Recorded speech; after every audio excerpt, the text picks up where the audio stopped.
Hello, my name is Ren and I'm 29 years old.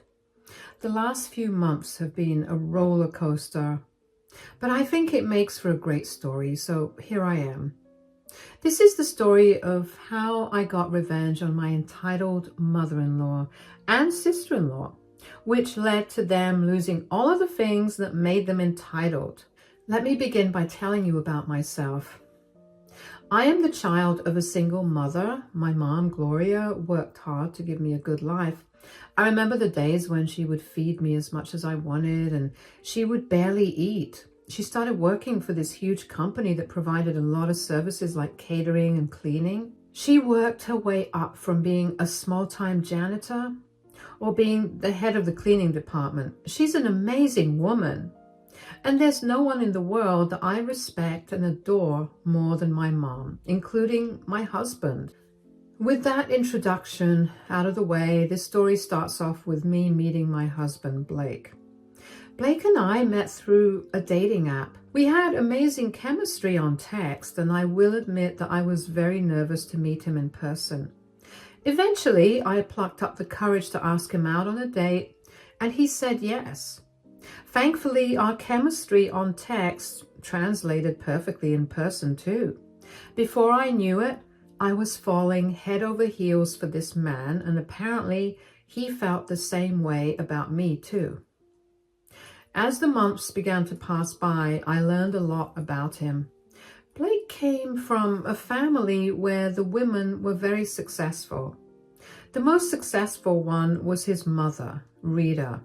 Rita was a self-made millionaire and was also a single mother to Blake and his sister Samantha.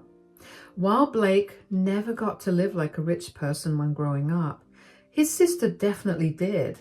And that's only because for a good portion of Blake's childhood, Rita was still building her business up and they lived paycheck to paycheck. But hearing about how successful his mom was made me inspired and also in awe of her. She was who I aspire to be. And with the way Blake talked about her, I knew that he wanted to be like her too. So when Blake and I hit the 1-year mark of our anniversary, we decided that it was time for us to introduce each other to our parents. My mom adored Blake, and she was really happy that he made me happy. I was glad that the meeting went well, but I knew that there was still one more meeting to tackle, Blake's mom. We decided to meet her at a restaurant for dinner. I was a nervous wreck and none of Blake's reassurances were working. When he finally got to the restaurant, Blake's mom, Rita, was already seated at the table. She got up when she saw us and greeted us both with hugs. We sat down and Rita started the conversation by asking Blake how he was doing. "Blake, darling, how are you?" "I'm good. This is my girlfriend, Ren." "Hello, it's nice to meet you. Blake has told me a lot about you." "I hope only good things. But I'm Rita, and it's nice to finally meet the woman who's had my son wrapped around her pinky." "Mom!" "I'm kidding, but tell me more about yourself, Ren. What do you do for work?" "I'm currently working as an accountant for a pretty big firm." "Whoa, a girl that's good with her money. Lord knows Blake needs that." "Hey, I'm pretty good with my money." "Is that true, Ren?" "He definitely is better with it now that I'm there." "Ha, and what do your parents do, Ren?" "Well, my dad passed away when I was young, and I was raised by my mom." "Oh, I'm so sorry to hear that." "No, it's all right. I mean, I got used to it being just me and my mom. She's an amazing woman. She's worked so hard to make sure that I have a good life, and now here I am." "That's nice to hear. What does she do for work?"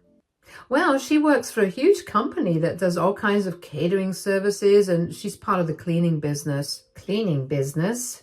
Your mother's a janitor?" "I guess, but I wouldn't limit it to just that." "Blake, darling, are you sure that you want to be with someone whose mother is a janitor?" "Excuse me? I'm sorry, but what does my mother's job have to do with who I am?" It has everything to do with you. Your mother's work ethic and ideas rub off on you, and that will, in turn, affect my son. I don't necessarily think that this is a good relationship for him.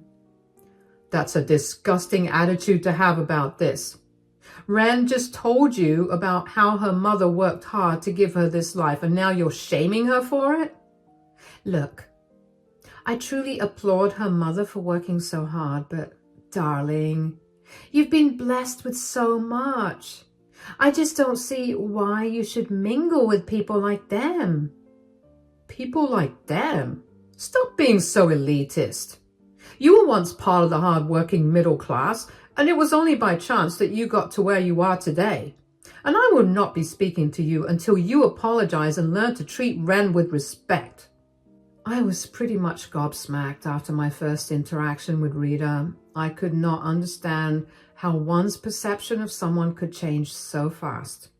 I mean, I was a good person for her son until I told her that my mom worked in the cleaning industry. And the very fact that she automatically assumed that my mother worked as a janitor and then proceeded to be disgusted by it, I was raging. Blake made sure to apologize profusely to me for his mother's words, but I didn't want any apologies from him. It was Rita who I wanted an apology from, but she never apologized to me. Instead, she told Blake's sister Samantha about my mom and her job, and together Rita and Samantha would poke fun at me whenever they could. Blake obviously did not tolerate that, and he went low contact with both of them. When we hit the 3-year mark for our relationship, we decided that it was time for us to get married.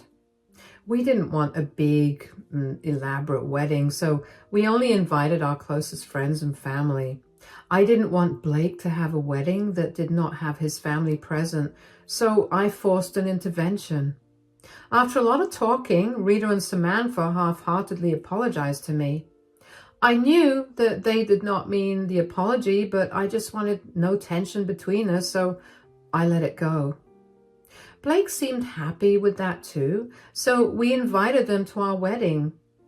The wedding thankfully went off without a hitch, and Blake and I lived pretty happily after. I mean, now that we were family, I was obligated to spend time with Rita and Samantha, and they would still throw backhanded insults my way. But eventually, I learned to just let it go. A short while after Blake and I got married, Samantha started dating someone from her university. She introduced us to him after dating him for 6 months, and they made a cute couple. While I had no other opinions on their relationship, the one thing I did like about it was that he kept her busy, so she had no time to team up with Rita to taunt me. Anyways, 2 years after they graduated from college, they decided to get married. Of course, Blake and I didn't know that until Rita and Samantha showed up at our place unannounced one day. Oh, hey, Samantha and Rita, what are you guys doing here? I hope you don't mind us coming here unannounced. No, of course not. Come in. Oh, hey, guys. Hi, darling. Samantha and I came over here because she has something big to tell you. Oh, is everything all right? Of course it is. Go on, Samantha. Tell them the big news. I'm engaged. That's wonderful. Congratulations. When's the wedding happening? It'll be happening in 3 months. Whoa, 3 months? Don't you think that's really soon? Yeah, but I didn't want to wait. I love him and he loves me, and we just want to get all of this done with. Of course, but that doesn't mean that you don't want a big fat wedding.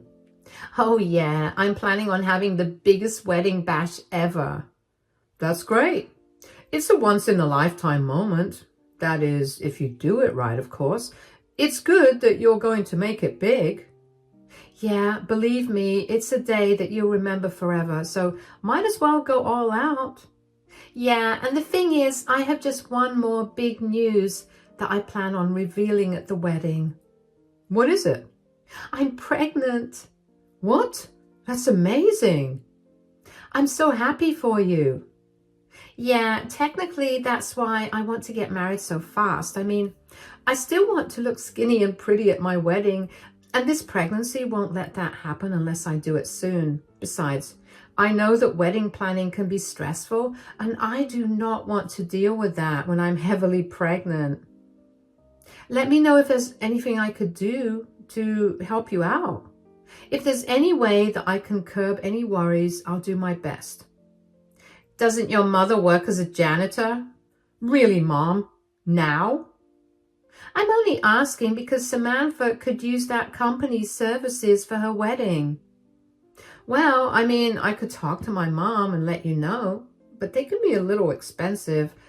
I'm just giving you a heads up. What? Do you think we're as broke as you? Please. I know it's a hard concept to grasp, but a lot of people have more money than you've ever had in your entire life. Okay, that's enough. You either talk to Ren with respect, especially since she offered to help you guys out with the wedding planning, or you can leave our house. Fine, whatever.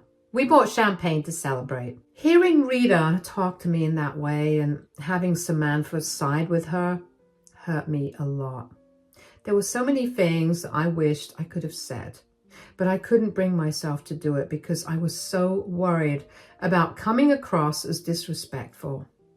I tried my best to ignore their comments, but the more I tried, the harder it got to ignore them. As the night wore on, though, and as I had more champagne in me, I found it easier to forget about Rita and Samantha's comments. They didn't say anything more to me after that, probably because they couldn't comprehend actually respecting me, but I was happy about it. Even though I shouldn't have helped Samantha, I couldn't help myself. She was Blake's sister, and I felt obligated to help her out. So I called my mother and told her about the wedding. My mom was not too happy about my request, but for my sake, she decided to provide services at Samantha's wedding. My mom knew about how Samantha and Rita looked down on her, and by extension, me too. And she wanted nothing to do with them, but she understood where I was coming from, so she even agreed to give them services at a very marked down rate. Finally, when the day of the wedding came, Blake and I dressed as nicely as we could. But of course, Rita had something to say about my dress and about how poor I looked. I let the comment go. Then at the reception, she decided to also limit the food that I was eating because she didn't want me to get too fat. Once again, I let it go. When she saw that she wasn't getting under my skin, I could tell she was getting agitated. At some point, Samantha sat with us when she was taking a break from talking to everyone. Just a few minutes after she sat down with us, we happened to notice some food spilled on the floor. Who dropped that plate of food on the floor? Oh, it was one of my friend's kids. He was a little clumsy. I'll get someone to clean it up right away. Nonsense. There's no need to get anyone to do it. You want me to just leave it on the floor like that? No, of course not. Ren, here. Napkin? Why are you giving me this? For you to go and clean up that mess that some child made there. Mom, what is wrong with you? You can't just make her clean up that mess. Why not? I'm her mother-in-law and she has to listen to me.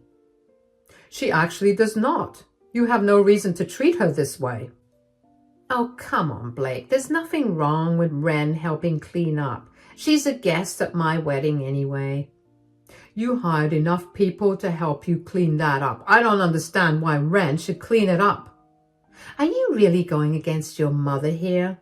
Of course I am. You're bullying my wife. Mom could never bully anyone. You and I know that she's always been the sweetest, most kind person we knew. Well, a sweet and kind person wouldn't make their daughter-in-law clean a mess at a function that she didn't make. Blake, just let it go.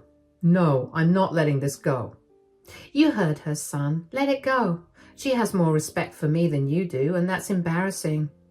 Not to mention she cares more about not ruining my day than you do, Blake. Excuse me for caring more about my wife than your messed up feelings. Enough. I don't want to hear anything more. Ren, take that napkin and start cleaning up. I'm sure your janitor mom must have trained you well. Yeah, your mom may have gotten a day off today, but she sure is having fun mingling with her colleagues. Maybe you should show us what she taught you so she can be proud of you in front of them. Excuse me? Is that really why you're asking her to clean up? Do you even... Blake, I told you to let it go. I'll do whatever they want. I was angry and feeling pretty humiliated as it was. I grabbed a napkin from Rita and picked up the mess. I couldn't believe how disgusting and vile Rita was as a person, and as much as I wanted to confront her about it, I didn't want to cause a scene by starting a fight with her. After I was done picking up the food, I left the table and went to find a quiet place to calm down, because let me tell you, the thoughts I was having about Rita and Samantha were not nice, and I did not think I could be around them without bursting out in anger. However, once the anger cooled off, I couldn't help but feel sad. I desperately wanted to put Rita and Samantha in their place, but I didn't know how to do it without looking like I was a fool. Blake had been giving them a piece of his mind at that time, but I didn't think that was going to ever stop them. Thankfully, my mother came to my rescue. At some point, she found me and noticed that I was not being my usual self. Of course, I tried to put on an act in front of her, but she's my mother and she knows me better than anyone else. Sweetie, you look upset. Is everything okay? Yeah, I'm fine. Do you really think you could lie to me? I can see that something's bothering you. I hate how well you know me. Why, of course, I'm your mother. If I don't know you well, then who will? That's true. Something happened earlier and I don't exactly know how to feel about it. What do you mean? What happened? A child spilled some food on the floor and Rita asked me to clean it up with a napkin. What? Why would she ask you to do that? This wedding is huge and I know that I definitely give them quite a few helping hands for all of that. Yeah, well, Rita asked me to do that because she expected my janitor mom to have trained me well. What? Yeah, I don't know how to feel about it because on the one hand, she's my mother-in-law and I need to be nice to her, but on the other, I'm so angry and hurt that she would insult you like that. I know exactly how you should feel. You should feel angry. Not only because they insulted me, but also because they insulted you and belittled you based on something that was not in your control. You're right, but it's not nice to feel angry, especially when it's such a big day for Samantha. Well, what did Samantha have to say when Rita said all of that? That by cleaning the mess up, you'd be proud of me in front of your colleagues. Oh, wow. Oh, wow.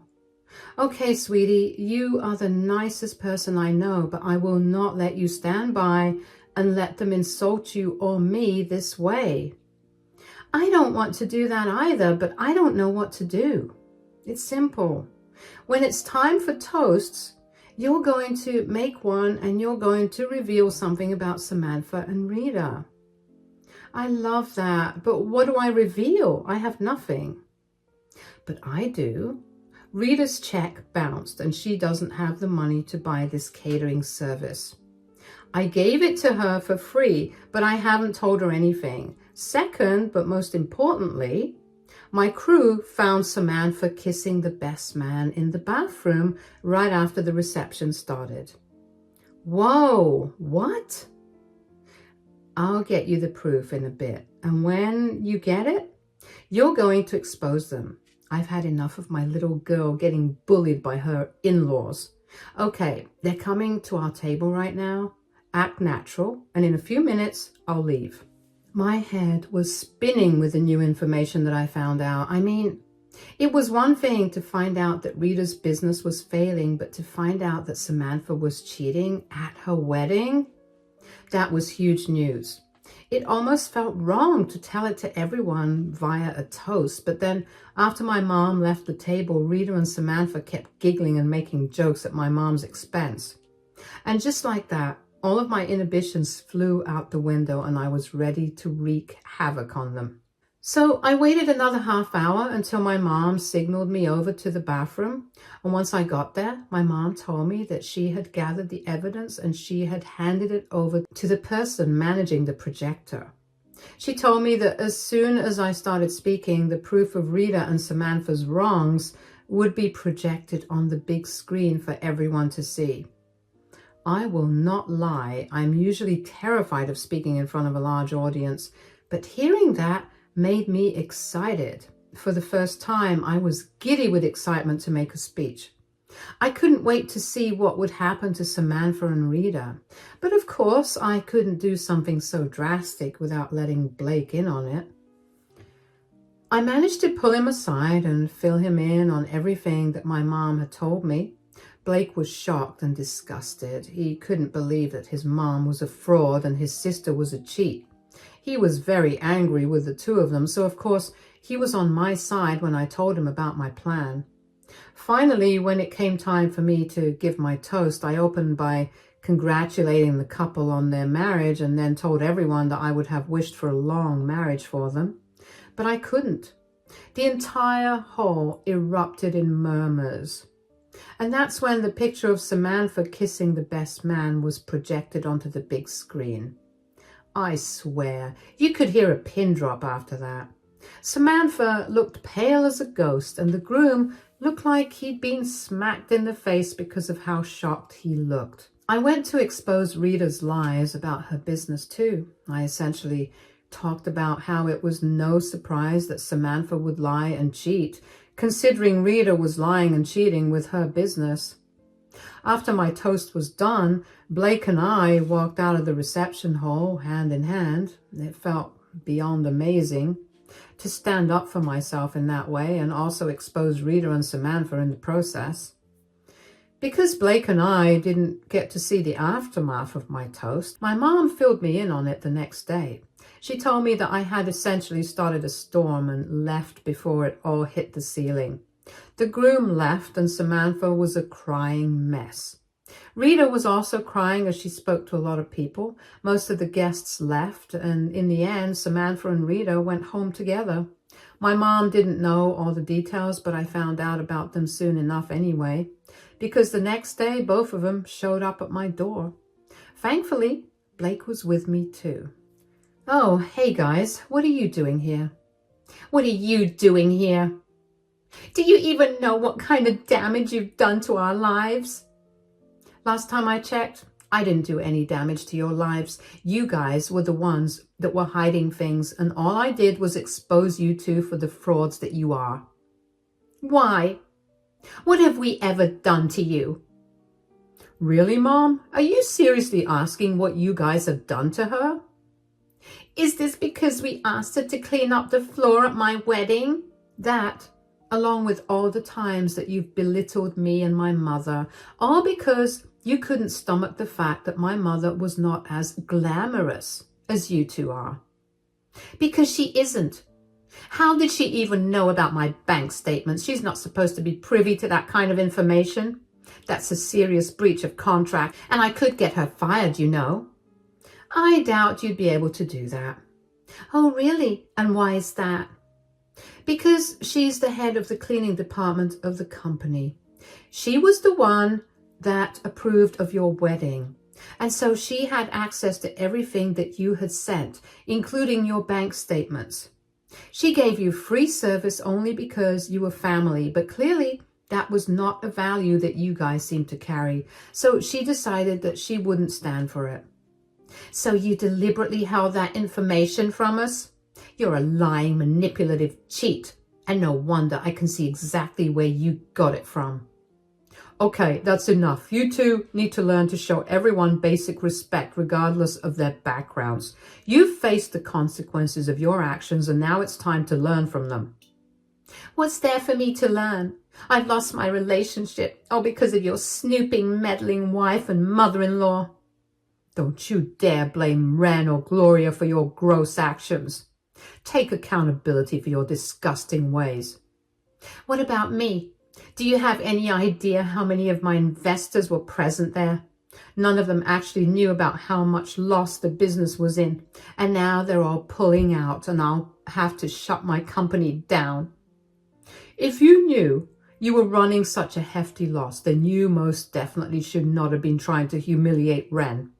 It's sad that the two of you are in this position, but let this be a learning moment for you. There's nothing more to say or that I want to hear, so please get off our property and never contact us again. Rita and Samantha's faces were pale as they realized the consequences of their actions.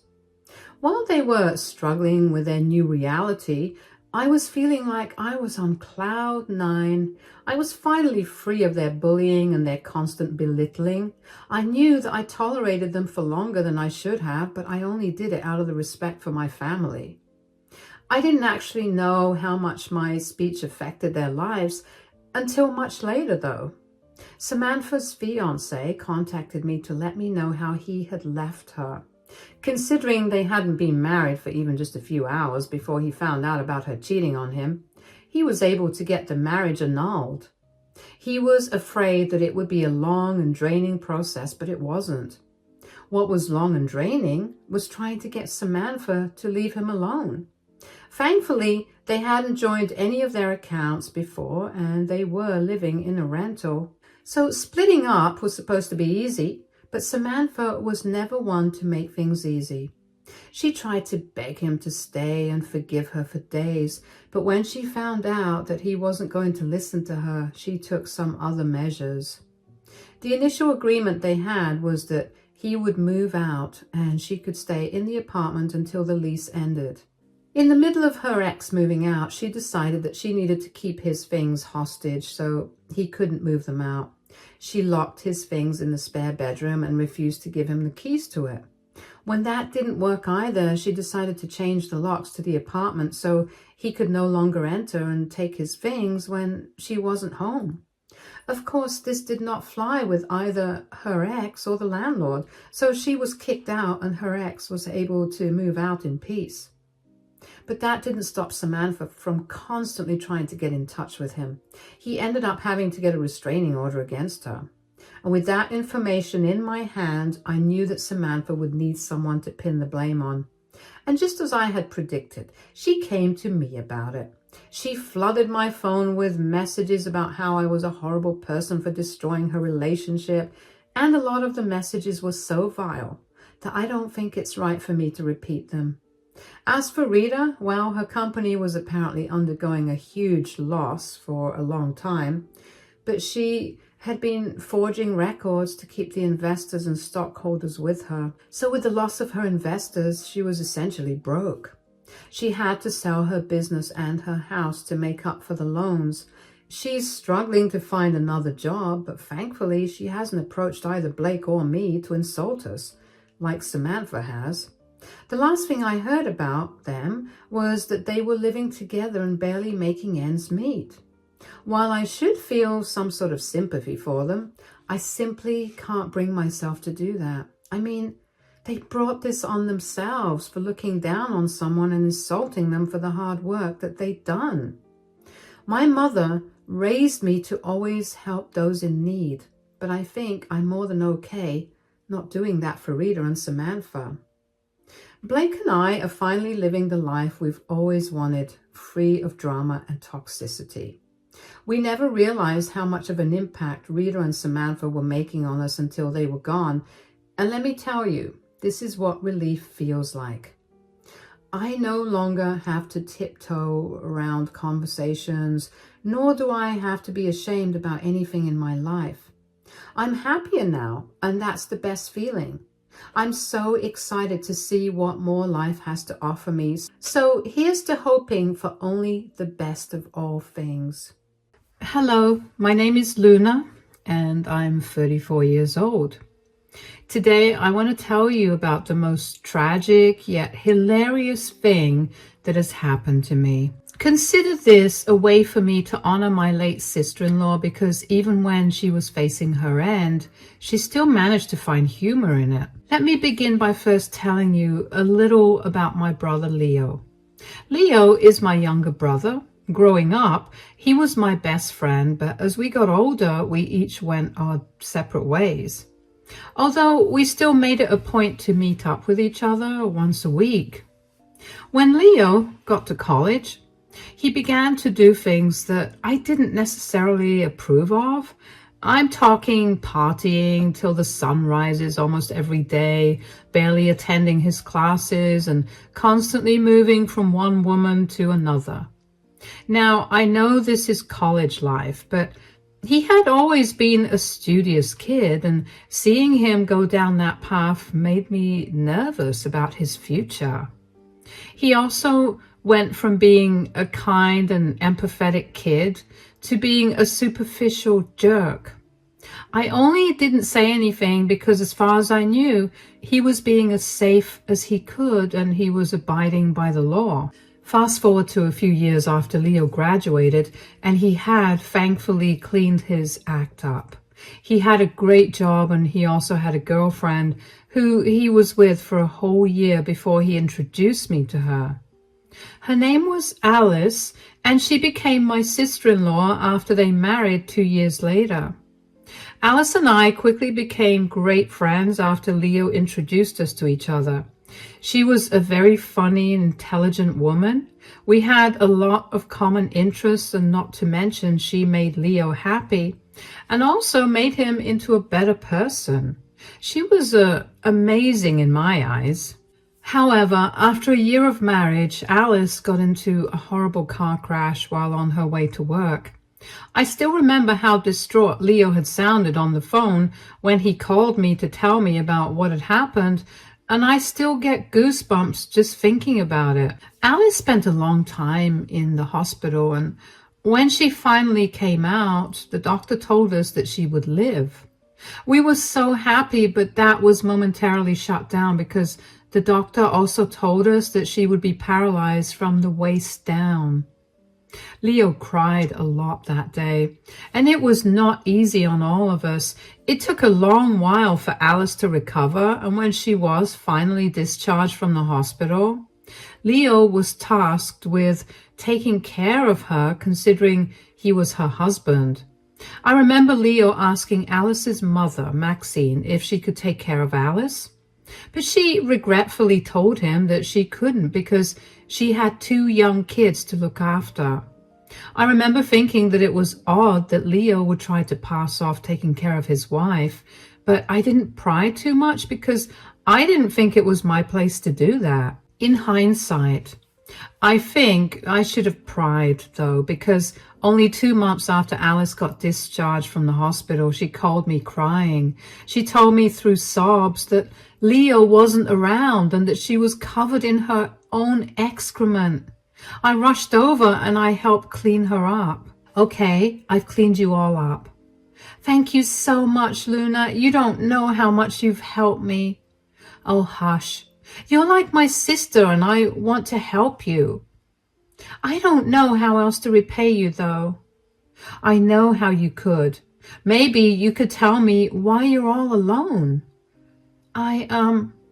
Wait. Isn't it time for you to go back to work? Don't try to change the subject. Where's Leo? I have no idea. He left yesterday to get some groceries and he hasn't come back yet. What? Why? I don't know. I mean, I knew that he was unhappy about my accident and my paralysis, but I was sort of hoping that he loved me enough to stay. Wait, you think he left you? Well, it's that or something really bad happened to him. I'd much rather think that he left than him getting hurt. Okay, since he hasn't been back for so long, I'm going to assume that you didn't get to eat anything either, so after I feed you, I'm going to call Leo and give him a piece of my mind. I don't think that's necessary. Why? He's abandoned you. While you're at your most vulnerable, of course he needs to be yelled at. But he never signed up for me becoming paralyzed. This is a huge change, and I can understand why he wanted to leave. I have a question for you, Alice. If the roles were reversed, That is, if he got into a horrible car crash and got paralyzed. Would you have left him? Absolutely not. I love Leo, and I would want to stay with him no matter what. Then why are you excusing Leo's crappy behavior towards you, especially when you would never have treated him the same way? Look, he signed up for everything the day he married you. What happened to in sickness and in health? I don't know. I've been trying my hardest to not let this consume me, but I can't. It hurts too much to think about Leo leaving. I'm sorry.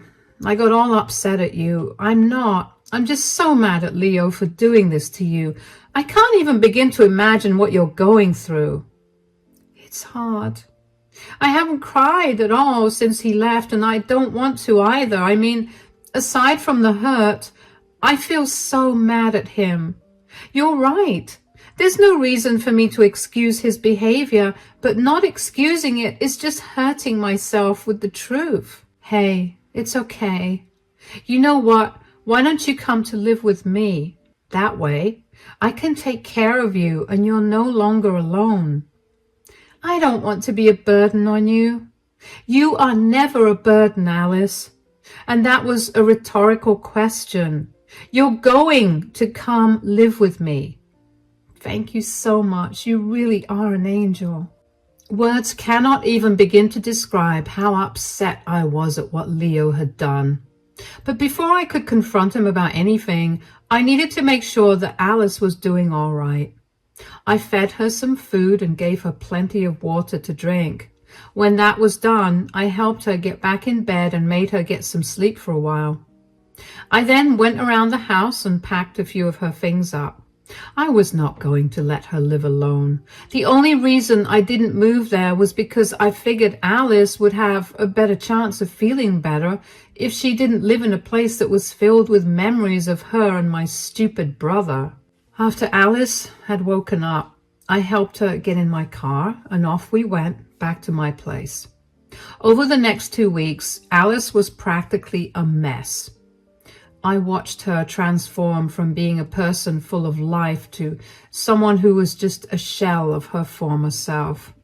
She was always crying and my heart hurt for her. I wanted to desperately do something for her, and while I knew it wasn't all that helpful, I made sure that whenever I came back home from work, I would take her out, even if it was just for a coffee. Aside from that, I also kept trying to get in contact with Leo in any way that I could, but he either never read my texts or didn't care to reply to them, and he never picked up my calls. One day he finally picked up and I almost lost my head trying to keep my cool. Hello? Wow, you finally picked up your phone. I'm doing good. What about you? Quit the sarcasm, Leo. Fine. What do you want? What do you mean? Where in the world are you? I'm at home. Oh, yeah? Then explain to me why you were not there when I went over. Why was Alice all alone?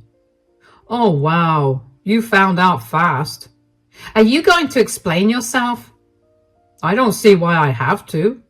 Leo, you left your paralyzed wife home alone, covered in her own excrement. Don't you think that deserves some explanation? Look, I just don't want to take care of her anymore. So you thought letting her rot at home was the solution? What else could I have done? You don't understand what it's like to have your spouse get paralyzed and become a weight on your shoulders. A weight on your shoulders. You promised her that you'd be by her side forever, no matter what happened. Oh, those were just words. You just have to say them. This is not what I signed up for. And in my defense, I really tried to be there for her. I really did, but she's just not the same anymore. You have no defense. If you had really tried, the least you would have done was talk to Alice about how you felt and then left her in the care of better hands. Running away is something that only cowards do. Spare me all this nonsense, please. I had to get away, and I did whatever I could to do it. If you're so big on taking care of Alice, maybe you should do it. I am, because unlike you, I actually have sympathy and empathy. I care for Alice, and I want to make sure that she'll be well taken care of.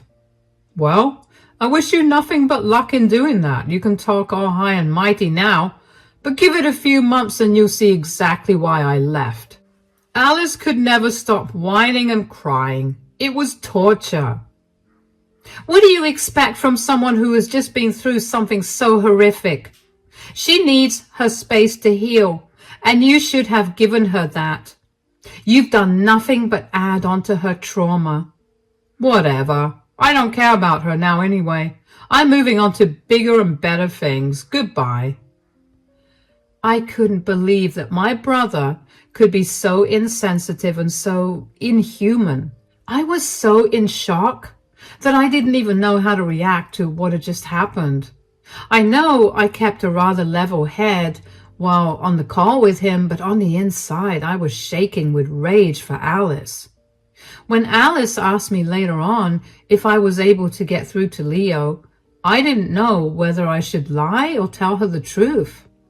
I ended up telling her the truth because I knew I wouldn't be able to live with myself if I lied to her.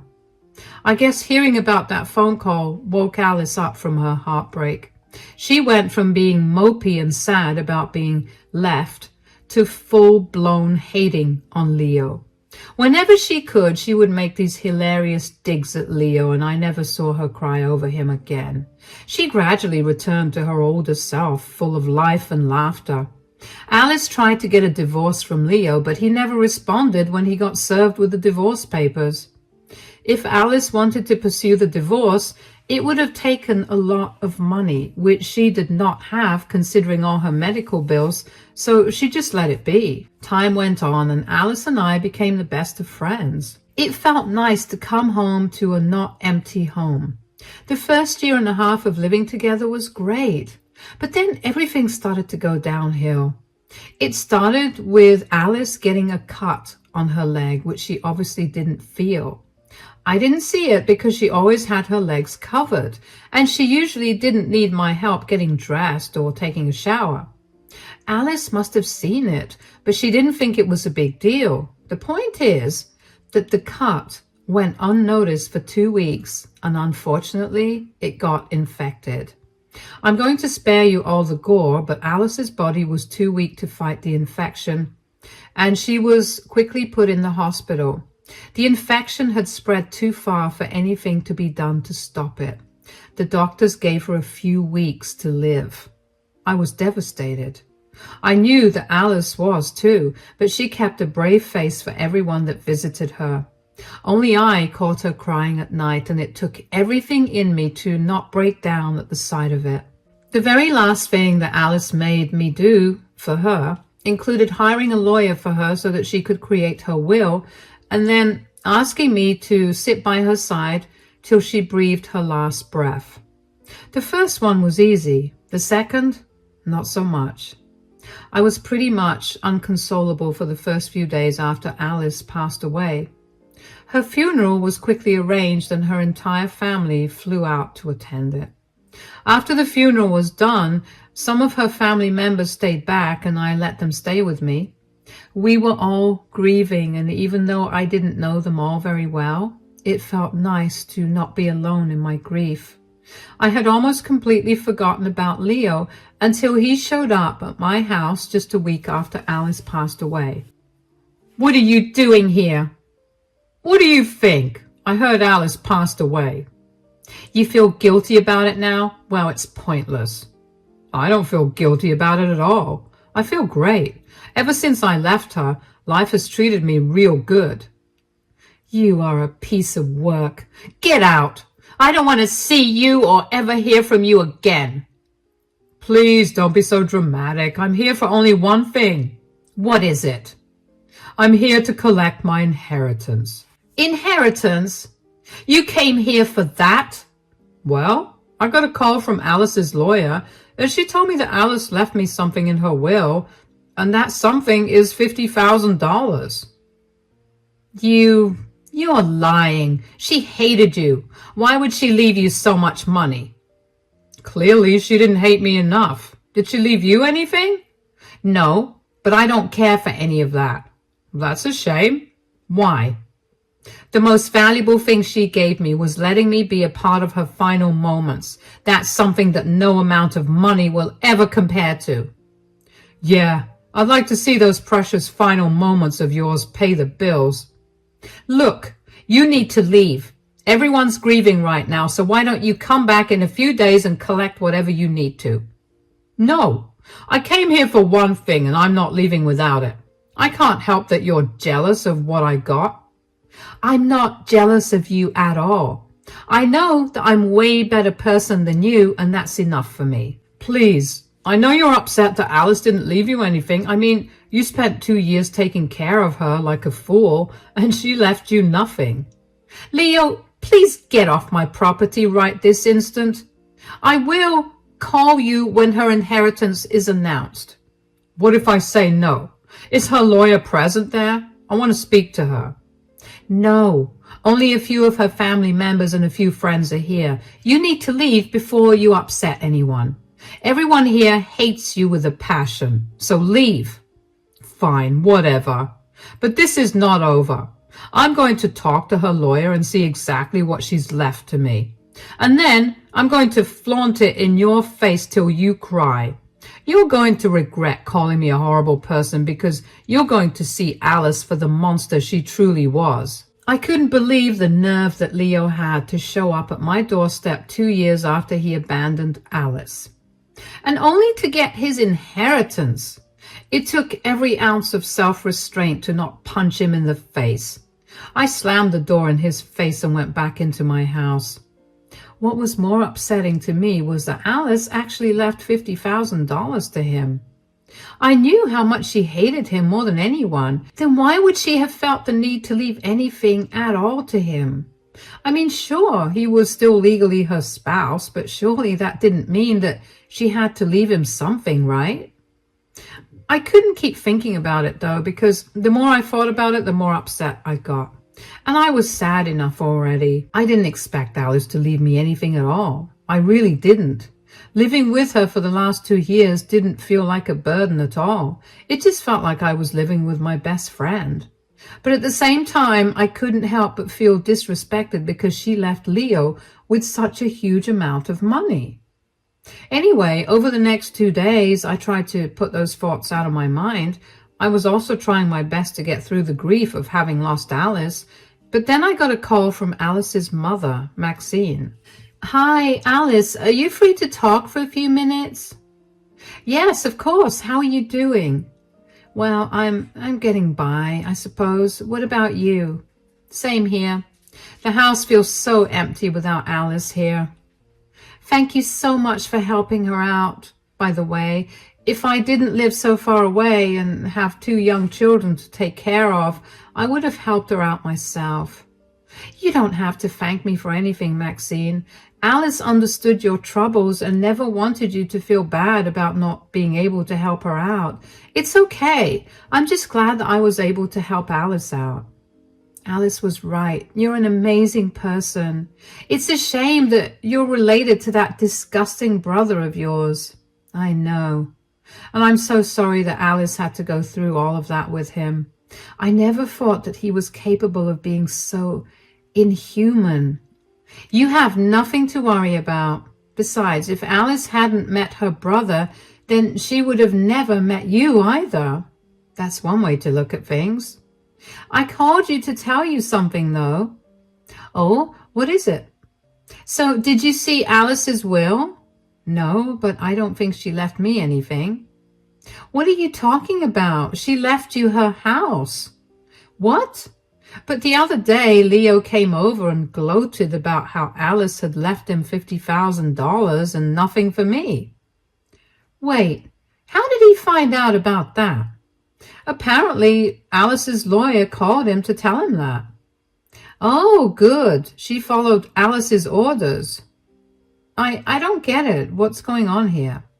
Well, you see, Alice really hated Leo, especially after she saw what a good person you are and after you opened her eyes to Leo's disgusting behavior that existed during the entirety of their marriage. So she asked her lawyer to make sure to call Leo up as soon as she passed away to collect his inheritance from her. Okay, but if she hated Leo, why did she leave him $50,000? Aren't you curious about how she had $50,000 to begin with? I am, but I didn't think it was my place to ask. Well, it is. Alice never had $50,000 in cash or her bank account. What she did have it in is Blockbuster cards. What? Hold on. So you're telling me that she's giving Leo her cartons full of useless Blockbuster cards? Yeah, she wanted to leave Leo with one last screw you for abandoning her. Oh my God, that's awesome. Did you really think that Alice would leave without giving you something? I wouldn't have minded anyway, but Leo will be coming over tomorrow. It will be amazing to see the look on his face. If you could record it, that would be lovely. I would love to see the look on his face when he sees what Alice left him. Of course, I'll do it for you. I couldn't believe it. Of course, Alice would want to do something to mess with Leo for abandoning her. Why did I not think about it that way? I was so caught up in my grief that I couldn't think rationally. I did feel bad for doubting her, but at the same time, I knew that she did that to mess with me and then make me feel happy. So of course, I was going to let her plan unfold beautifully. I asked Maxine to send me a copy of Alice's will so I could give Leo the proof of his inheritance if he asked for it. Then I texted Leo and set up a date to meet him to give me his inheritance. I asked him to meet me the next day so I could go over to Alice's house and find the box of Blockbuster cards. I always knew that she was a movie fanatic, but to know that she dropped that much on Blockbuster, yikes. Thankfully, they were a ton of cards all dated at different times, so it made me feel better that she never spent that much in one go. Anyway, I began sprucing the place up a bit as well. After all, she left me with one of the most important things she owned, the house she worked very hard to buy. It took everything in me to not break down when I entered. Yet at the same time, it felt strangely calming to be in the space that Alice once considered her home. I found the box of Blockbuster cards pretty easily, and then I decided to spend the night there. The next day around noon, Leo came to the house. He walked with a sort of swagger that he never had and a smug smile on his face. I tried my hardest to keep a sad face on so he wouldn't know about the trick that Alice had played on him. I also set my phone up by the garage to record a video of the entire interaction. Hello, I'm here to collect my inheritance. Yeah, I know. I didn't think you'd come here to see me. I actually kind of did. I wanted to see how pathetic you looked. And you kind of do. So that's nice. Real classy to make fun of someone who's grieving. You're grieving someone who used you for care and left you nothing after they died. I'm not the villain you think I am. I don't think you're a villain. I know you are. Whatever. Enough of this chit-chat. Give me my inheritance right now. All right. Here you go. A box? I don't get it. Is the money in here? Oh, yeah. Why don't you open it? These are all Blockbuster cards. Yes, and they're worth $50,000, so you're so lucky. What is this? Are you trying to play around with me right now? Nope. This is what Alice left you. Don't lie to me. I will file a case against you for withholding my inheritance. No need to get so worked up, Leo. Here's a copy of her will. Look, she even instructed her lawyer to call you and tell you about what she left you. So, this was all some sick joke. Did you really expect her to leave money to the fool who left her alone when she just got paralyzed? You did this!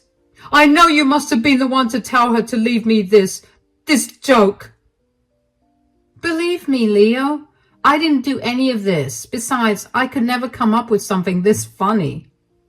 Why did she leave you her house? Maybe because I took care of her until she passed. I'm going to take you to court. You're going to regret messing with me. Alice loved me. She did everything I asked her to, and there's no way that she would have done this to me. Oh, so you admit that you're a terrible guy who only stayed with her because you could use her. That's lovely to hear. Shut up.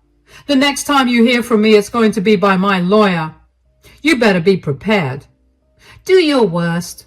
I'd like to see you do anything worse than what you did to Alice, though. You're impossible. Ugh. Leo angrily walked away from me, but he looked like a child throwing a tantrum. As soon as I closed the door, I couldn't help but burst out laughing. It was the first time that I properly laughed after Alice passed away.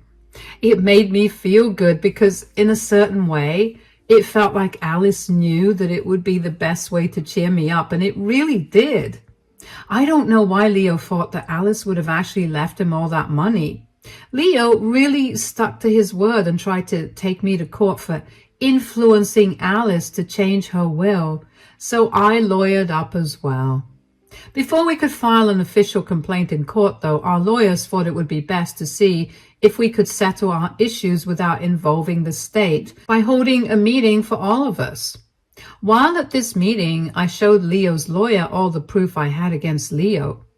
I showed his lawyer proof of him abandoning Alice just 2 months after she got paralyzed.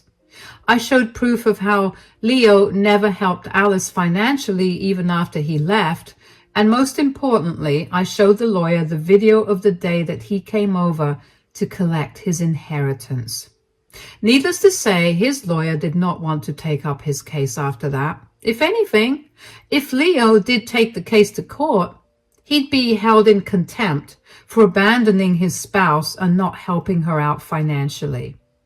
Leo tried to hire a few more lawyers after that too, but he could never manage to officially take the complaint to court. He eventually gave up on trying to get back at me that way. Instead, he took to social media to slander me.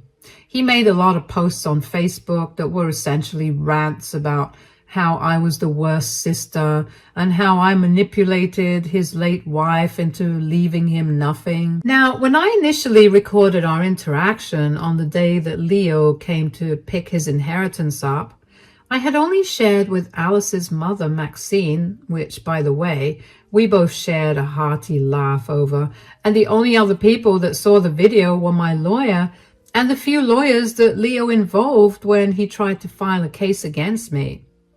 I never showed anybody else that video because I didn't think it was right to humiliate Leo anymore. But since he took to social media and tried to make me seem like the bad guy, because of which, by the way, I received a lot of messages from family and friends telling me that what I did wasn't right, I decided it would not be right to stay silent.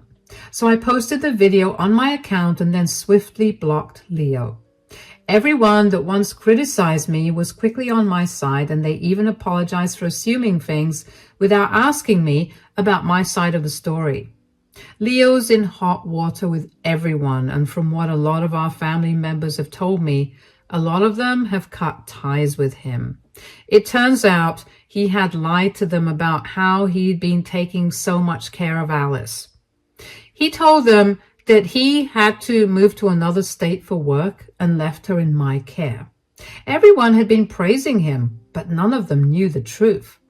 I don't know what happened to Leo after that, but it's nice knowing that he finally got to face the consequences of his actions. As for me, I'm doing a little better. I'm still grappling with Alice's passing away, but I've decided to live in her house so I can feel like she's still there with me. Thank you so much for listening to my story, and I hope you enjoyed it. Hello, my name's Ariel. I'm a 30-year-old woman.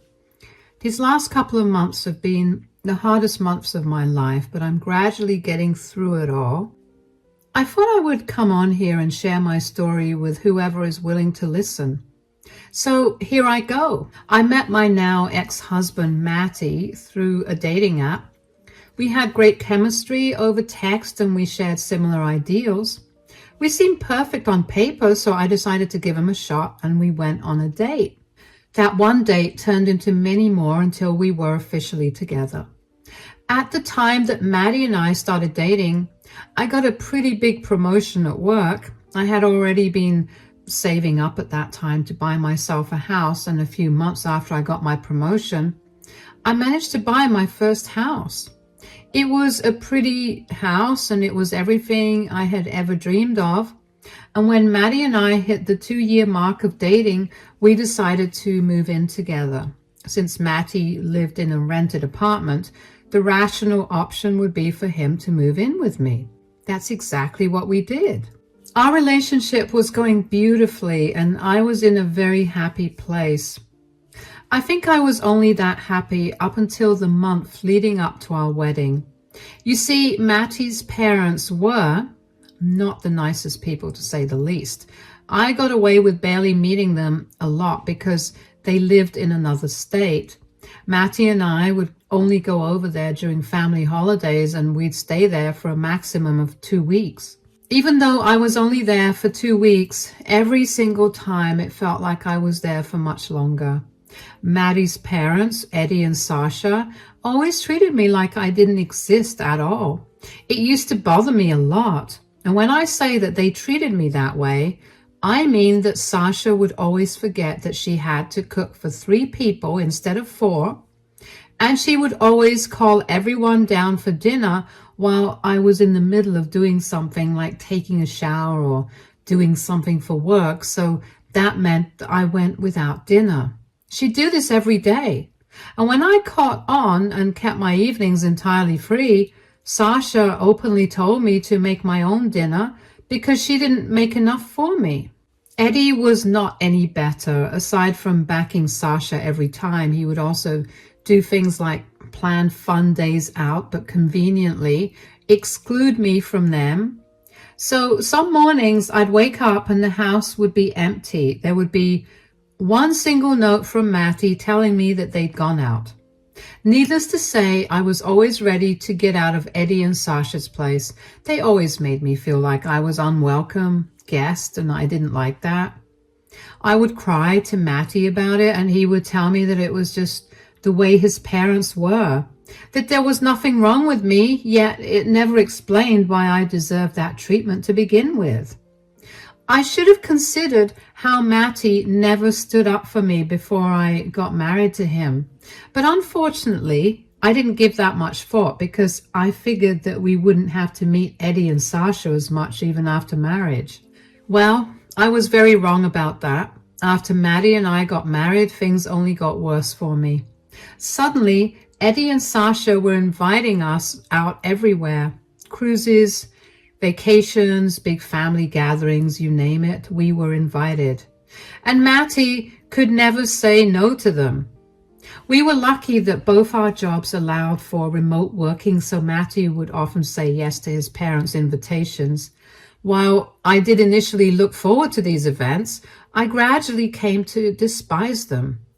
Eddie and Sasha would either ignore my existence or they would treat me like their servant who they could use to run all their errands. No amount of talking to Matty about it changed anything. I tried to talk to Eddie and Sasha about it, but Matty shut that down immediately. It got to a point where after dealing with Eddie and Sasha's shenanigans for a few years, I told Matty that I was not going to go to any of their events anymore. And that led to a big fight between Matty and me, but Matty eventually caved and let it go. I practically hadn't seen Eddie or Sasha for a good 8 months, which had been the longest I'd gone. And it had been a good year, until Matty came back home one day and asked me what our plans were for Thanksgiving. "Sweetie, do we have any plans for this Thanksgiving?" "Not yet." "Why?" "Well, I spoke to my mom today and she was asking if we could join them for Thanksgiving this year." "Absolutely not." "What? Why?" Do you not remember how badly they treated me the last time I went over to their place? Oh, come on. You can't seriously think that they purposely did all those things? You're telling me your mom coincidentally happened to make only enough food for 3 people instead of food every day and made sure to call for dinner while I was busy? If you wanted more food, you could have just helped Mom out in the kitchen. Why do I have to do that and not your dad or you? Sweetie, you have to understand that my mom is used to only cooking for my dad and me. She isn't used to there being another person to cook for.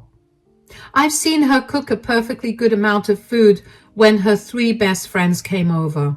You have to realize how dumb your excuses sound. Your parents hate me, and they've always shown it to me in very obvious ways. I don't want to be around that energy unless it's absolutely necessary. So what? That's it? You get to decide how we spend Thanksgiving without me having a say? Look, you can go. I know how much you love your parents, so you can go ahead and spend the day with them. I'm telling you that I don't want to go at all. Are you seriously suggesting we spend Thanksgiving apart? What do you want me to do, Maddie? I'm trying to reach a compromise that will make us both happy. I don't want to spend Thanksgiving without you, but I also don't want to spend time with your parents. The only other compromise is we host Thanksgiving this year. We can set them up in a hotel because we don't have an extra room for them, so you don't have to spend too much time with them either. That's not a bad idea, but it's going to be a lot of cooking and you're going to have to help me out. Don't worry, my mom is going to be here and she'll be here to help us out too. Fine, but I mean it. They're not allowed to stay here. If they pull any shenanigans or try to hurt me, I'm not keeping my mouth shut. I hope you don't do that and that you'll have my back. Sweetie, I always have your back. You just don't necessarily understand my parents, which I get because they are complicated. If they do anything to hurt or upset you, I'll tell them to stop and apologize. All right then, let's go eat. I was not happy about Maddie's plan for Thanksgiving. We had originally discussed having a small celebration for just the 2 of us, but nothing had been made concrete as yet. I didn't exactly want to meet Eddie or Sasha, and I was hoping that I could go through the rest of the year without seeing them. But I understood that Maddie was super close to his parents and there wasn't anything much I could do to stop him from spending time with them. Not that I would have anyway. I begrudgingly invited Eddie and Sasha over to our place for Thanksgiving dinner, but I clearly told them that they would not be staying with us. Sasha seemed to have a problem with that, but I told her she could either spend Thanksgiving with us that way or she could stay back home. She reluctantly agreed to stay at a hotel while she visited us. Sasha and Eddie had never once asked me why I hadn't been visiting them along with Maddie, and I think that spoke volumes enough about how I didn't matter to them at all. Even so, I figured I could give them another chance this Thanksgiving. I did all the meal prep, and all that was left to do was cook the turkey and make a few of the side dishes. The morning of Thanksgiving, Eddie and Sasha arrived in our city. After they checked into their hotel, they came over to our place. I opened the door to them because Maddie was at work and wouldn't be home until a little while later. Come in! Happy Thanksgiving! Happy Thanksgiving! Have you already cooked the meal? Not yet, but I'll be starting in an hour. Oh, great, because we bought the groceries. Groceries? Why do you buy groceries? I already did. A little more never hurt. Yeah, but we won't be able to eat so much either. Okay, look, if we're being completely honest, we don't plan on using anything that you bought. What? Why? Because we want to cook with our own ingredients. Lord knows what kind of things you buy. We don't want to put just anything in our bodies. I literally bought the same things as you did. And what do you mean by you're cooking? You're not doing that. I am. No, you're not cooking anything. What are you talking about? I invited you guys over for Thanksgiving. I'm the one hosting. Of course I'm cooking. I don't know how much you expect us to hint at, but what we're trying to say is that we want you out of the house. What are you even talking about? What I'm talking about is you need to leave while the rest of the family cooks. Why would I do that? Because we want to continue our family tradition of preparing the meal with the family. I'm part of your family too. Why would you kick me out? Don't get that mistaken. You may be married to our son, but you are not family to us. Is this really the best time to throw someone out? I mean, this is Thanksgiving. Do you really feel like it's the right thing to do? Don't try to guilt us into letting you stay. I will not break the family tradition because you tried to manipulate us. Manipulate you? You're the ones that are kicking me out of my own home, all for some family tradition? If it's the meal you want to prepare, then fine. I can sit in my room. Absolutely not. This is a family-only thing, so only family should be in the house. Either you leave or we leave. But that's not fair.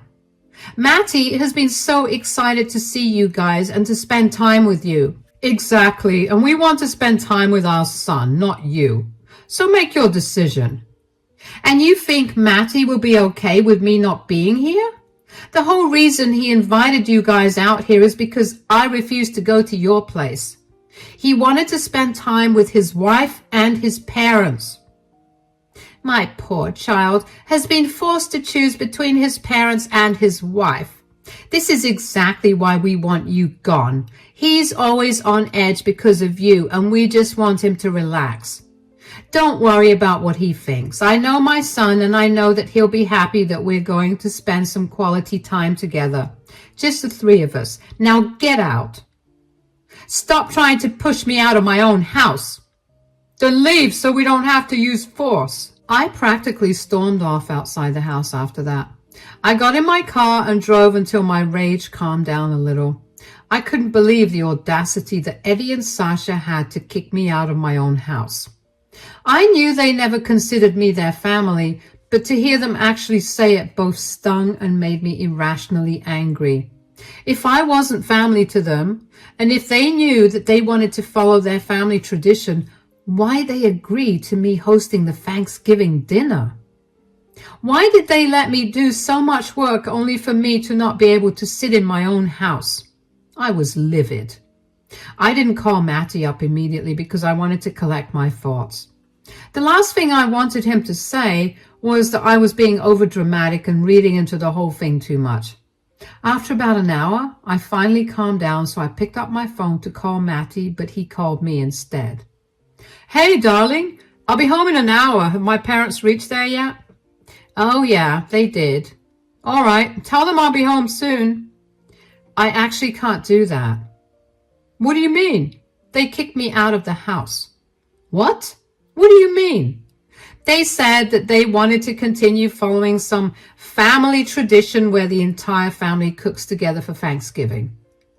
Oh, right, I forgot about that. What do you mean? I forgot how possessive they get about their traditions. Are you serious? It was an honest mistake. Are you not bothered in the least about how they don't consider me a part of the family? Why would I be bothered by that? You know how tight-knit my family is. And you think it's okay for them to throw me out of my own house so they can follow their tradition? Don't take it personally. Even my sister's husband had to go through the same thing. My parents just can't seem to accept anybody into the family. That's not okay, though.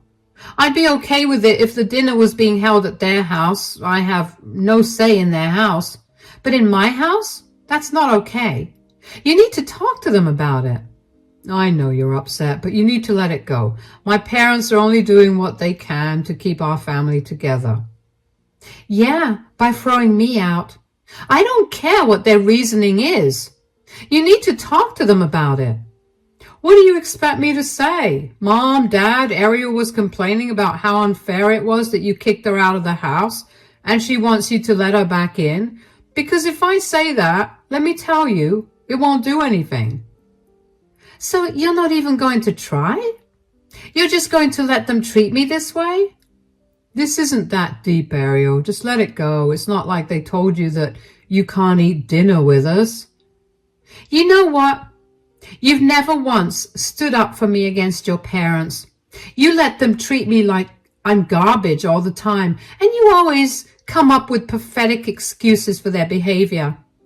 Ariel, it's nothing like that. No, shut it. Since you won't help me, I'll take matters into my own hands. Bye. If I was a cartoon character, my face would have been red and I'd have steam shooting out of my ears because that's how mad I was. Why was it so hard for Maddie to just take my side? Why couldn't he call his parents and tell them to be respectful of me? Telling me that his brother-in-law went through the same thing was of no help. His sister and her husband moved to Germany a few years ago, and I wouldn't be surprised if it was because of Eddie and Sasha's treatment of Maddie's brother-in-law. I don't know why, but suddenly I was filled with such intense dislike for Maddie. He suddenly became someone that I wanted to be very far from. I wanted to end the marriage and live happily without him. Yeah, that's how angry I was. I'm going to guess that all the times I expected him to have my back, but he didn't, piled up and led to one big explosion within me. But I knew that thinking of my relationship was not the first thing I wanted to tackle. First thing I needed to tackle was getting Eddie and Sasha out of the house. I racked my brain for ideas on how to get them out, and then I landed on one. I have a cousin, Kian, who worked as a police officer for our district. He lived only a few blocks away from me, so even if he was off, he could swing by and help me out. Plus, he owed me a favor after I helped him find the house he was living in. Anyway, I called him up, and it turned out that his shift was just ending, so he could help me out. He met me at the coffee shop that I was sitting in. He was in his uniform, and he looked very official. Eddie and Sasha had no idea that I had a cousin who was a cop. How could they have known when they never even bothered to get to know me to begin with? Kian and I went back to my place, and thankfully, Eddie and Sasha were too busy cooking to notice that I walked in. Eventually, Sasha looked up from her dish and saw me standing in the kitchen. "What are you doing here? I thought we told you that you couldn't be here because we have to cook." "Oh, yes, I know that, but I brought someone here to help me out with that. This is Officer Kian." "Why did you bring a police officer here?" "Sir, ma'am, you need to leave Miss Ariel's house right now." "What? Why? You must have gotten this wrong. We are her in-laws, and we're here to celebrate Thanksgiving with her and my son." "Yes, but Miss Ariel has said that you kicked her out of her own house and wouldn't let her back in. That's not okay. I'm here to escort you two outside." "Really? Ariel? You got the cops involved? You couldn't have just talked to us about this?" "I tried to. You wouldn't listen to me. Now, are you going to leave, or is there going to be an issue?" "Why are you ruining Thanksgiving? All we wanted was some quality family time." "I'm not ruining Thanksgiving at all. You brought this on yourselves. You can have your quality family time in your own house because you made it clear that I'm not a part of your family." "Is that what this is all about? You're jealous that you're not a part of our family?" "Absolutely not. I have no reason to be jealous of a family that can so easily exclude someone and throw them out of their own house." "Okay, look, we're really sorry. We shouldn't have done that. You can stay here and even help cook the meal." "Yeah, you're a part of our family, and we're being mean for no reason. Officer, I'm sure that there are better things to do than this, so you can leave." "No, sir, ma'am. Miss Ariel wants you out, and unless she says otherwise, I'm going to be here to make sure that you leave." "Ariel, tell him that you've forgiven us and we're going to be here." "No, I want you out." "But we apologized." "You only apologized so you can stay here. You didn't mean that, and even if you did, your apology is a little too late. I've dealt with your bullying for long enough, and this was the final straw. This is why we could never consider you a part of our family. You're so dramatic. Good. I'm glad I was never considered a part of your family now, because I deserve better than this. Leave my house. What do you think Maddie is going to think about this? He's not going to be okay with you kicking his parents out like this. Don't worry about that. Since you know your son so well, I'm sure he'll be happy to not have to deal with me any longer, because I'll be sending him to stay with you too. Now leave, or else Officer Kian will have to use force. Eddie and Sasha left, but not without throwing me a death glare. I glared at them coolly as they left my house and got into Kian's car and waited for Kian. I thanked Kian, and he assured me that it was no problem for him to help me out this way. I got to cleaning up whatever mess Eddie and Sasha made, which, by the way, they made a lot of because it wasn't their house they were cooking in, so I assume they thought they could make a huge mess without worrying too much. I wondered if Maddie would have found out about what happened to his parents if I was going to have to tell him what happened. I mean, I knew either way that I was going to be blamed. The thoughts of leaving him began to resurface in my mind again, and I began contemplating if I really should go through with it. A few minutes after I was done cleaning the kitchen, Maddie stormed into the house with a panicked look on his face. What did you do? Welcome back home. Did you really kick my parents out after involving the cops? Calm down. The officer was my cousin, and I told you that I was taking things in my hands. So you thought it was okay to kick my parents out by threatening them? Are you not seeing the irony of this? Your parents kicked me out of my house, so I did the same thing to them. They were only trying to enjoy Thanksgiving. You didn't have to bring your cousin to threaten them. They were trying to enjoy Thanksgiving at my expense. I've been telling you for so long how hurt I get by the way they treat me, but you never stood up for me. This was just the last straw for me. Fine. I'm sorry I didn't do all that for you. My parents are also sorry for throwing you out of the house. Now, I'm going to invite them back, and you're going to apologize for threatening them, okay? Excuse me? That's not happening at all. They are not coming back to this house at all. Why not? We've all apologized. There's no need to make a big fuss right now. None of you meant your apologies. You just want to salvage your perfect family. Thanksgiving. If you truly meant your apologies, you would have shown care for my feelings right now, but you haven't. What is your problem? Why do you always have to make a big deal out of everything? You know what? I was contemplating whether I should even do this, but now I'm sure. I'm done with you. What? What do you mean? What I mean is, I want a divorce. I'm done with you dismissing all my feelings and telling me all the time that I'm overreacting or being dramatic. You can't be serious. You want a divorce all because my parents kicked you out? I didn't even do anything. That's the point. Are you not listening to me? You've never done anything, and I'm sick and tired of it. I want you out of my house and out of my life. No, please. Please don't leave me. I'm really sorry, okay? I should have treated you better. I know that now. Please, give me one more chance. That's the problem. I gave you way too many chances in the 5 years we've been together. I'm done giving you any more chances. If you had such a huge problem with me and my parents' behavior, why did you never say anything? You really haven't been listening to a single thing I've been telling you for the last 5 years, and I think that's proof enough of why I need to get a divorce from you. Now get out. Go and join your parents in their hotel room. I'll start the filing process tomorrow, and you can come back after your parents leave. I just don't want to be around you right now. Matty stared at me with his jaw dropped, but I didn't have any more energy to deal with him. So I turned around, went to the guest bedroom, and locked myself in there. I only got out when I heard the front door lock click. I waited in the room for an extra hour just to make sure that Matty wasn't around. After I stepped out of the room, I made sure he wasn't in the house before finally allowing myself to break down.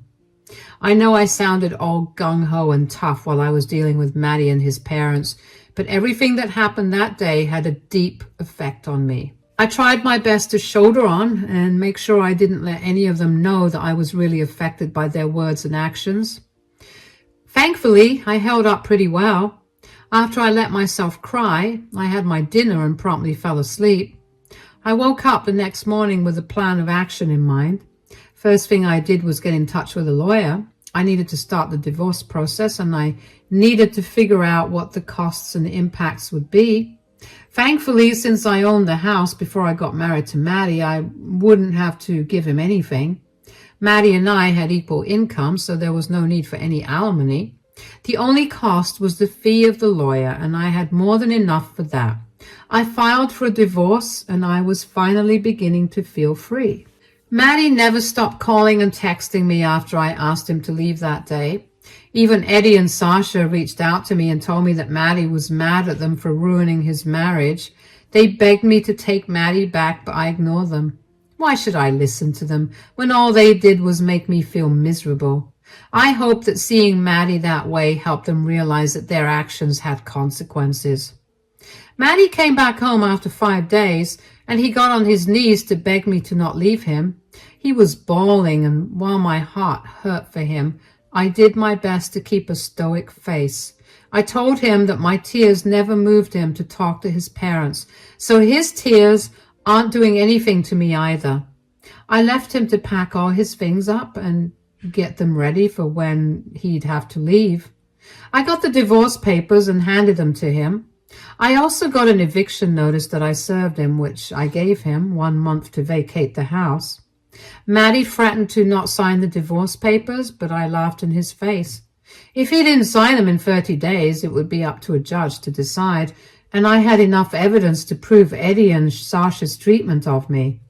A divorce would happen no matter what he did. Matty eventually gave up and signed it after 2 weeks. He also moved out without making any more of a fuss, which I was super grateful for, because I didn't know if I'd have been able to deal with any more of his tantrums. Anyway, the divorce just got finalized, and I'm now a free woman. I no longer have to deal with any belittlement, rude in-laws, or an incompetent husband. I'm still healing from the divorce because I never expected Maddie and my relationship to end. But I'm beginning to feel better with each day that passes, so that's a win for me. I can't wait for this next chapter of my life. Here's to better relationships in the future. Hey there, my name's Lydia. I'm 30 years old. I found out that my husband was cheating on me in the most bizarre way, and today I want to share my story with you. Let me begin by telling you about how I even met my now ex-husband. My ex-husband, Darren, and I met through work.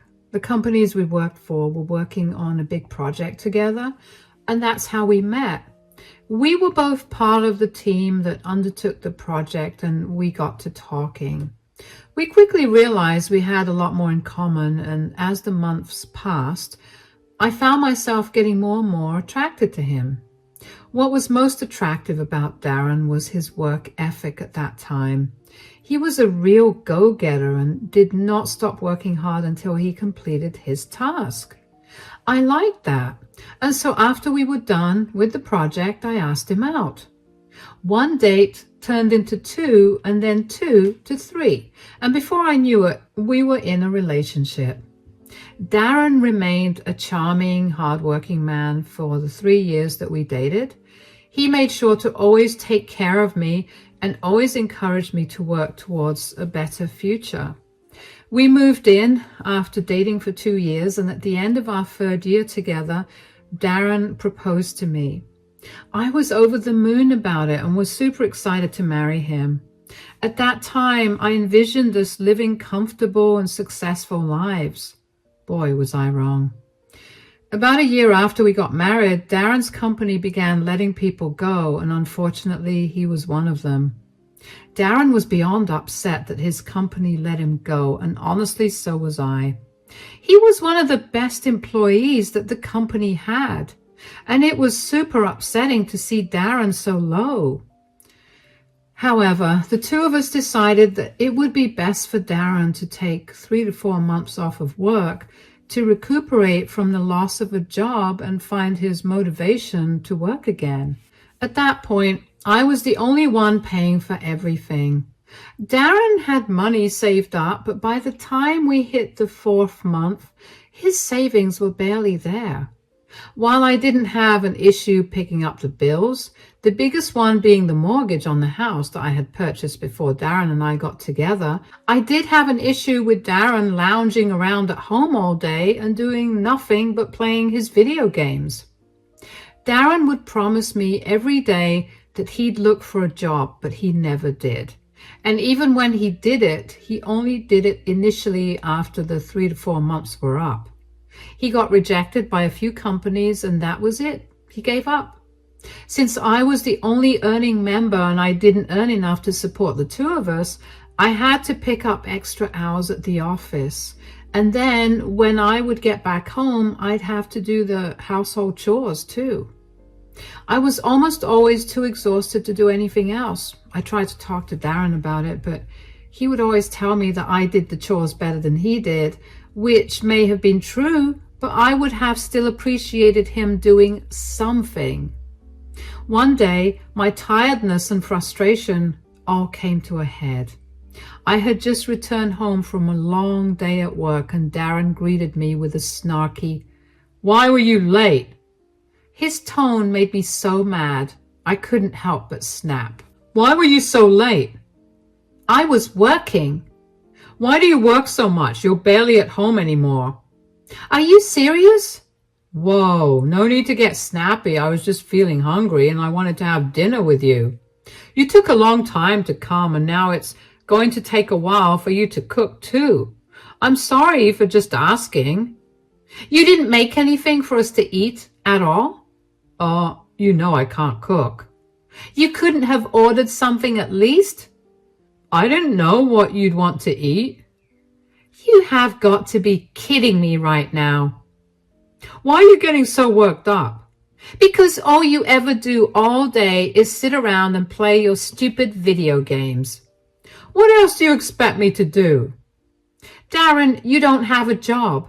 The least you could do was help around the house by, I don't know, doing the dishes or the laundry or even cooking us a simple meal." "You know I'm horrible at that stuff." "I have seen you watch a 3-hour YouTube video on how to fix your PS5. I think you can learn how to do the basic chores." "But I could never do it as good as you." "I'm not asking for good. I'm only asking that you contribute something to this relationship. If you can't do that, then you need to find a job because I'm exhausted. I cannot keep working these hours and then also come home to do more work." "Do you really think that I'm not trying to get a job?" "Of course I do. I've not seen you apply to a single job since May and it's been 9 months now." "I have applied to plenty of jobs." "Oh, really? Then why haven't I heard anything about an interview?" "None of them responded." "If you'd been religiously applying to a lot of jobs these last 9 months, you're telling me that not a single one of them has responded to you?" "Are you accusing me of lying to you?" "Maybe I am. Why don't you prove me wrong?" "I don't have to prove squat to you. As my wife, you're supposed to have absolute trust in me." "Oh, yeah? Then as my husband, you're supposed to help me pay the bills." "You're impossible. Why do you always have to have a problem with everything and why do you always have to nag me?" "Because unless I nag you, you never get anything done. I feel like I'm your mother with the way that I have to constantly tell you to get things done. Do you not think that it's getting exhausting for me too?" "Maybe if you stopped nagging me so much, you wouldn't be that exhausted." "You know what? You're right. I'm going to stop nagging you. I can't spend the night here. I'm going. Figure your own dinner out." I was honestly fuming. I couldn't stand the entitled behavior and I needed space to breathe, so I went over to my best friend Megan's house and I stayed with her for a few days after that. Darren tried his best to get in contact with me and eventually I gave in. After a long talk, Darren promised me that he would be more helpful around the house and that he would start looking for more jobs. That promise of his lasted 2 months. After that, my sister came back into my life. Now, let me tell you a little bit about my sister Lara. Lara and I never had a close relationship. She was always mean to me, and even though she was younger, I was kind of terrified of her. Nothing made me happier than to move out of my parents' home because that meant living away from her. After I moved out, I barely ever spoke to her or even saw her. She didn't even attend my wedding, but I was happy with that. But then she showed up at my house unannounced one day. She told me that she had been doing some self-reflection and that she was sorry for the way she treated me before. I forgave her and we began to repair our relationship. But more than her and I bonding, Darren and Lara quickly became the best of friends. Both of them loved the same video games, and Lara would often come over every day to play them with him. It didn't seem strange to me at all at the time. To me, it was a good thing because my sister and husband were getting along really well. Plus, she and I were beginning to get very close, too, since she almost practically lived at my house. Anyway, for the next year or so, all three of us spent a lot of time together, and as much as I wanted to be happy about it, I couldn't bring myself to be. Keep in mind that Darren was still very unemployed at this point. Whenever I would bring it up, Lara would shut me down and tell me that Darren was going through a rough patch. Of course, it peeved me that she was taking his side, but I didn't mind because he was at least not taunting me with remarks about me being late. The house was almost always a mess because Darren and Lara would eat like pigs and toss food wrappers all around and then never clean up after themselves. I was now tasked with cleaning up after 2 people instead of 1. I was reaching my breaking point. So I called my best friend Megan and asked her if she was free to meet me one weekend. I knew I needed to get away from Darren and Lara and talk about what I was feeling. Megan agreed to meet me the following weekend, and I was happy to finally meet someone other than my husband and sister. However, on my way to the cafe where I was supposed to meet Megan, I ended up getting a flat tire. I almost broke down crying right there. But I gathered myself together and got out. I tried to change the tire, but I couldn't figure out how to set the jack up. I must have stood outside in the blazing heat for around 15 minutes before a kind stranger walked up to me and offered help. "Do you need help with that?" Yes, actually. I can't seem to figure out where exactly the jack goes." "Here, let me help you out with that. My name's Fred, by the way." "Thank you so much, Fred. I don't know what I would have done without you. I'm Lydia, by the way." "Well, it wouldn't be very gentlemanly of me if I just let a woman struggle with a flat tire by the side of the road." "Oh, that's very sweet of you. Are you from around this town?" "Not really. I mean, I was born and raised here till I was about 7, and then I moved. I only came back for this amazing job opportunity." "Me too. The job opportunity portion only. I wasn't born here. I'm sorry, I'm so awkward. I'm just kind of embarrassed that I was struggling so hard. I mean, you're doing it with so much ease." "There's nothing to be embarrassed about. I mean, if I'm being fully honest here, I didn't know how to change a tire until a year ago." "No way. But you're so natural with this." "I know it sounds insane, but it took a little practice, and I guess I'm pretty good at this." "I would get some practice too if I had flat tires more often." "Say, I don't mean to be too creepy or anything, but do you want to maybe get a coffee with me sometime?" "That's a very sweet offer, but I'm married." "Oh, that's too bad. Oh, what happened?" "I guess I asked you too soon about that coffee. If I had just waited a few seconds longer, I would have seen this GPS tracker and backed off." "GPS tracker? I didn't know that was there." "You didn't? Then I guess your husband put it in your car when you weren't aware. Oh my gosh, this is even more embarrassing. I wouldn't say that. Don't worry about it too much. It should be criminal how easy it is to stalk someone these days. In my opinion, you should just have a word about this with your husband. Yeah, I probably will, actually. Anyways, you're all done. Thank you so much again, Fred. I really owe you one. How about you buy me a coffee, but only as friends? Here's my card. Text me whenever. Sure thing. While I was grateful that someone was there to help me out, I couldn't help but think about what the GPS tracker was doing on my car. I couldn't reason out an excuse for Darren to put it on my car at all. I tried to think of when he could have put it on my car, especially since we each have our own cars and very rarely drive each other's cars. The only thing that came to mind was the day he told me that he was going to get my car serviced a year ago, which I found very odd because he was always adamant about me doing that by myself. I couldn't dwell on my thoughts for too long because I reached the cafe. I was a little late and Megan was already seated inside. I rushed in and greeted her. Hello, I'm here. Where were you? I was honestly beginning to panic. I know, I'm so sorry. I got a flat tire and I was struggling to change it. Thankfully, this really nice stranger helped me out. Oh, was he cute? Cut it out, Megan. I'm married. You know I love you, but I do not approve of Darren. I mean, the man lost his job years ago and he's just mooching off of you at this point. Yeah, but speaking of Darren, I found something odd. What do you mean? When the stranger, his name is Fred, was helping me change my tire, he found a GPS tracker hidden behind the tire. What? Yeah, I mean, do you think it's odd? Because I, for one, sure did not put a tracker on my car. That only leaves Darren. Do you think it's odd? Sweetie, that's beyond worrisome. You need to get to the bottom of this. Okay, so I should talk to him about this, right? No, absolutely not. If you confront him about this directly, he'll lie to you. You need to figure out why he needed to put the tracker on you in the first place.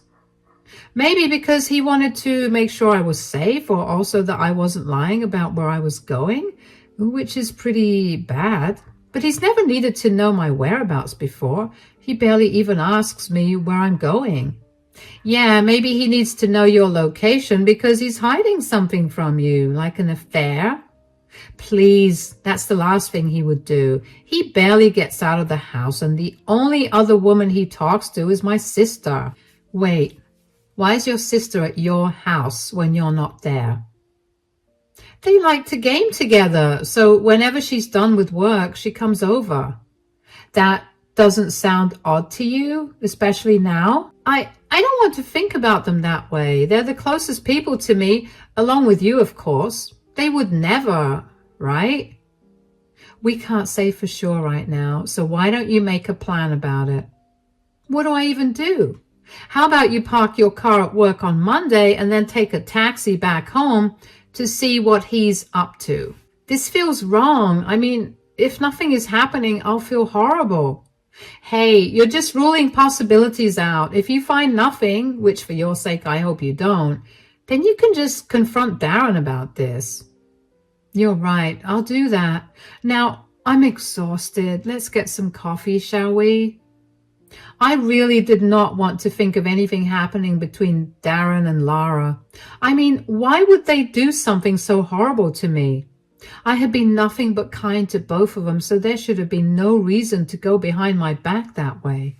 But over the weekend, the more that I thought about why Darren would place a tracker on my car, the more I realized that there just weren't enough reasons to justify it.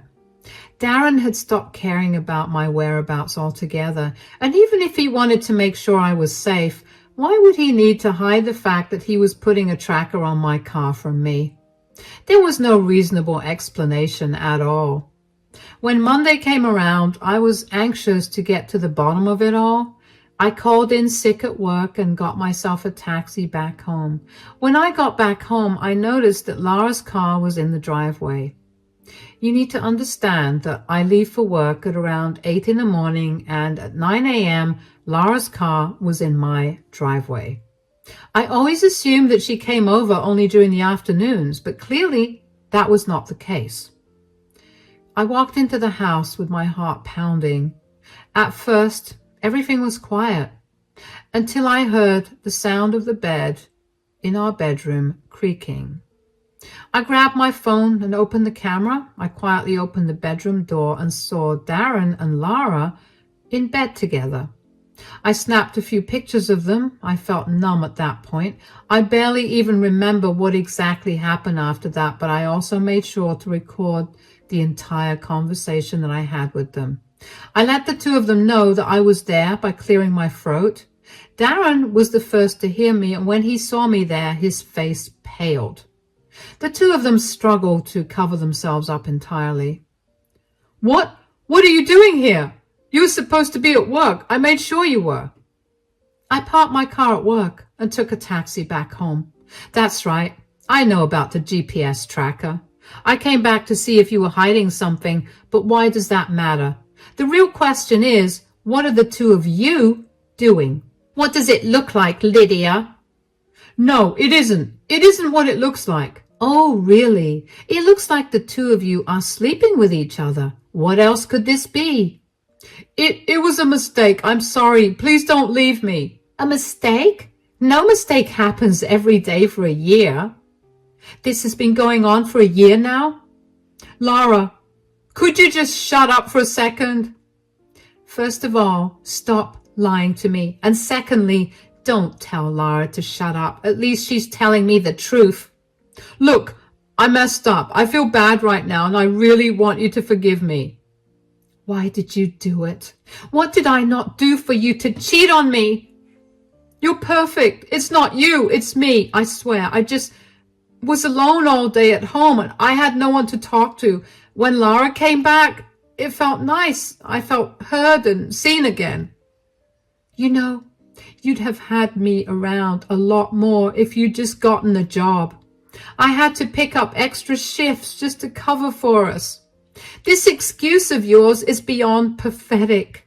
Oh yeah, it is. He's actually never stopped talking about how boring you are and how you're not as pretty as me. Not to mention how old you've gotten.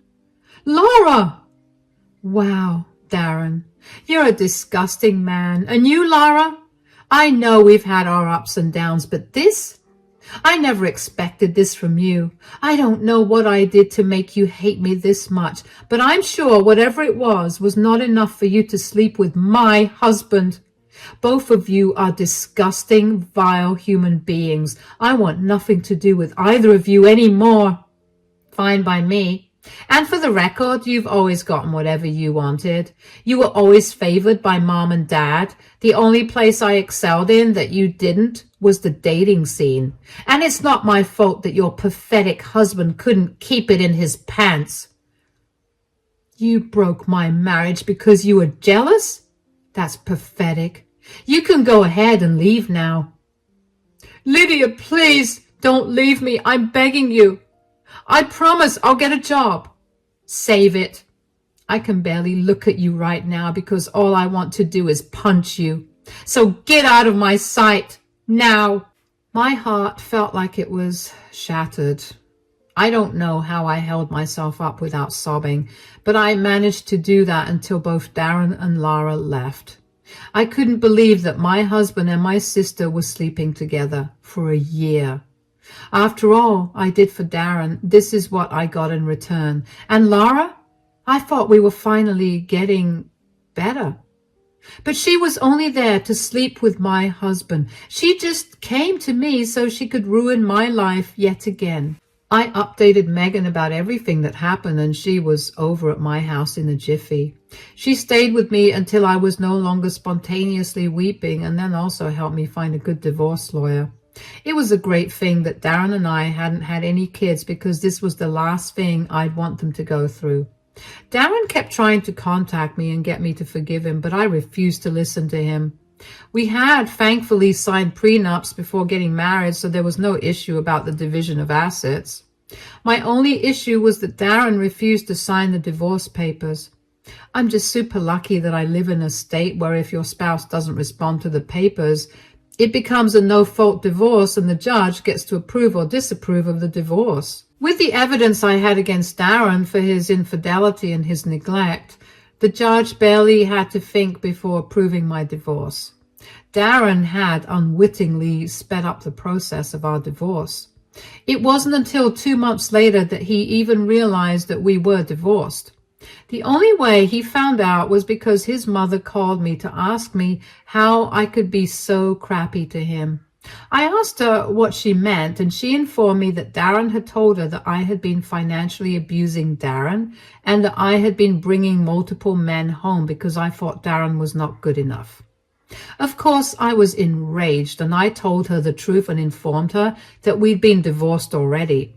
I sent her the proof of Darren's affair as well. Let's just say that was not a good thing for Darren. He showed up at my door 3 days later looking miserable. "What are you doing here? Did you take pictures of Laura and me that day?"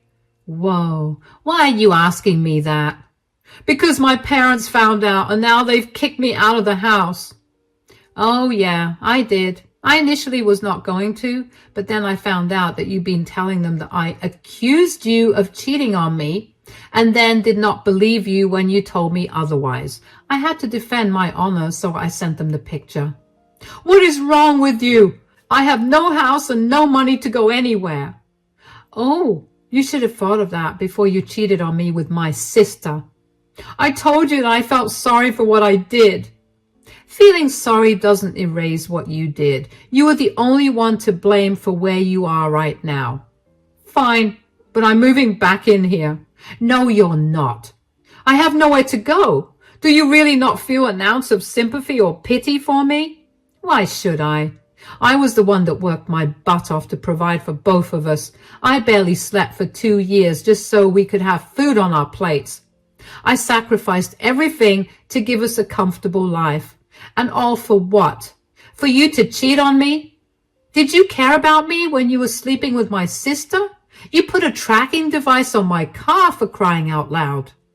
"It was a mistake." "No, that was not a mistake." "Do you know what was a mistake, though? Me trusting you. Me covering for you for years when you didn't have a job. I should have left you as soon as I realized that you were never actually going to look for another job. I was a stupid fool for doing that. But now I've learned from my mistake and I'm not letting you back into my life ever again." "You can't just throw away a 6-year relationship like that." "Come on, everybody makes some mistakes. I promise I won't do this again. Please just let me live here till I get back on my feet. I promise I'll look for a job."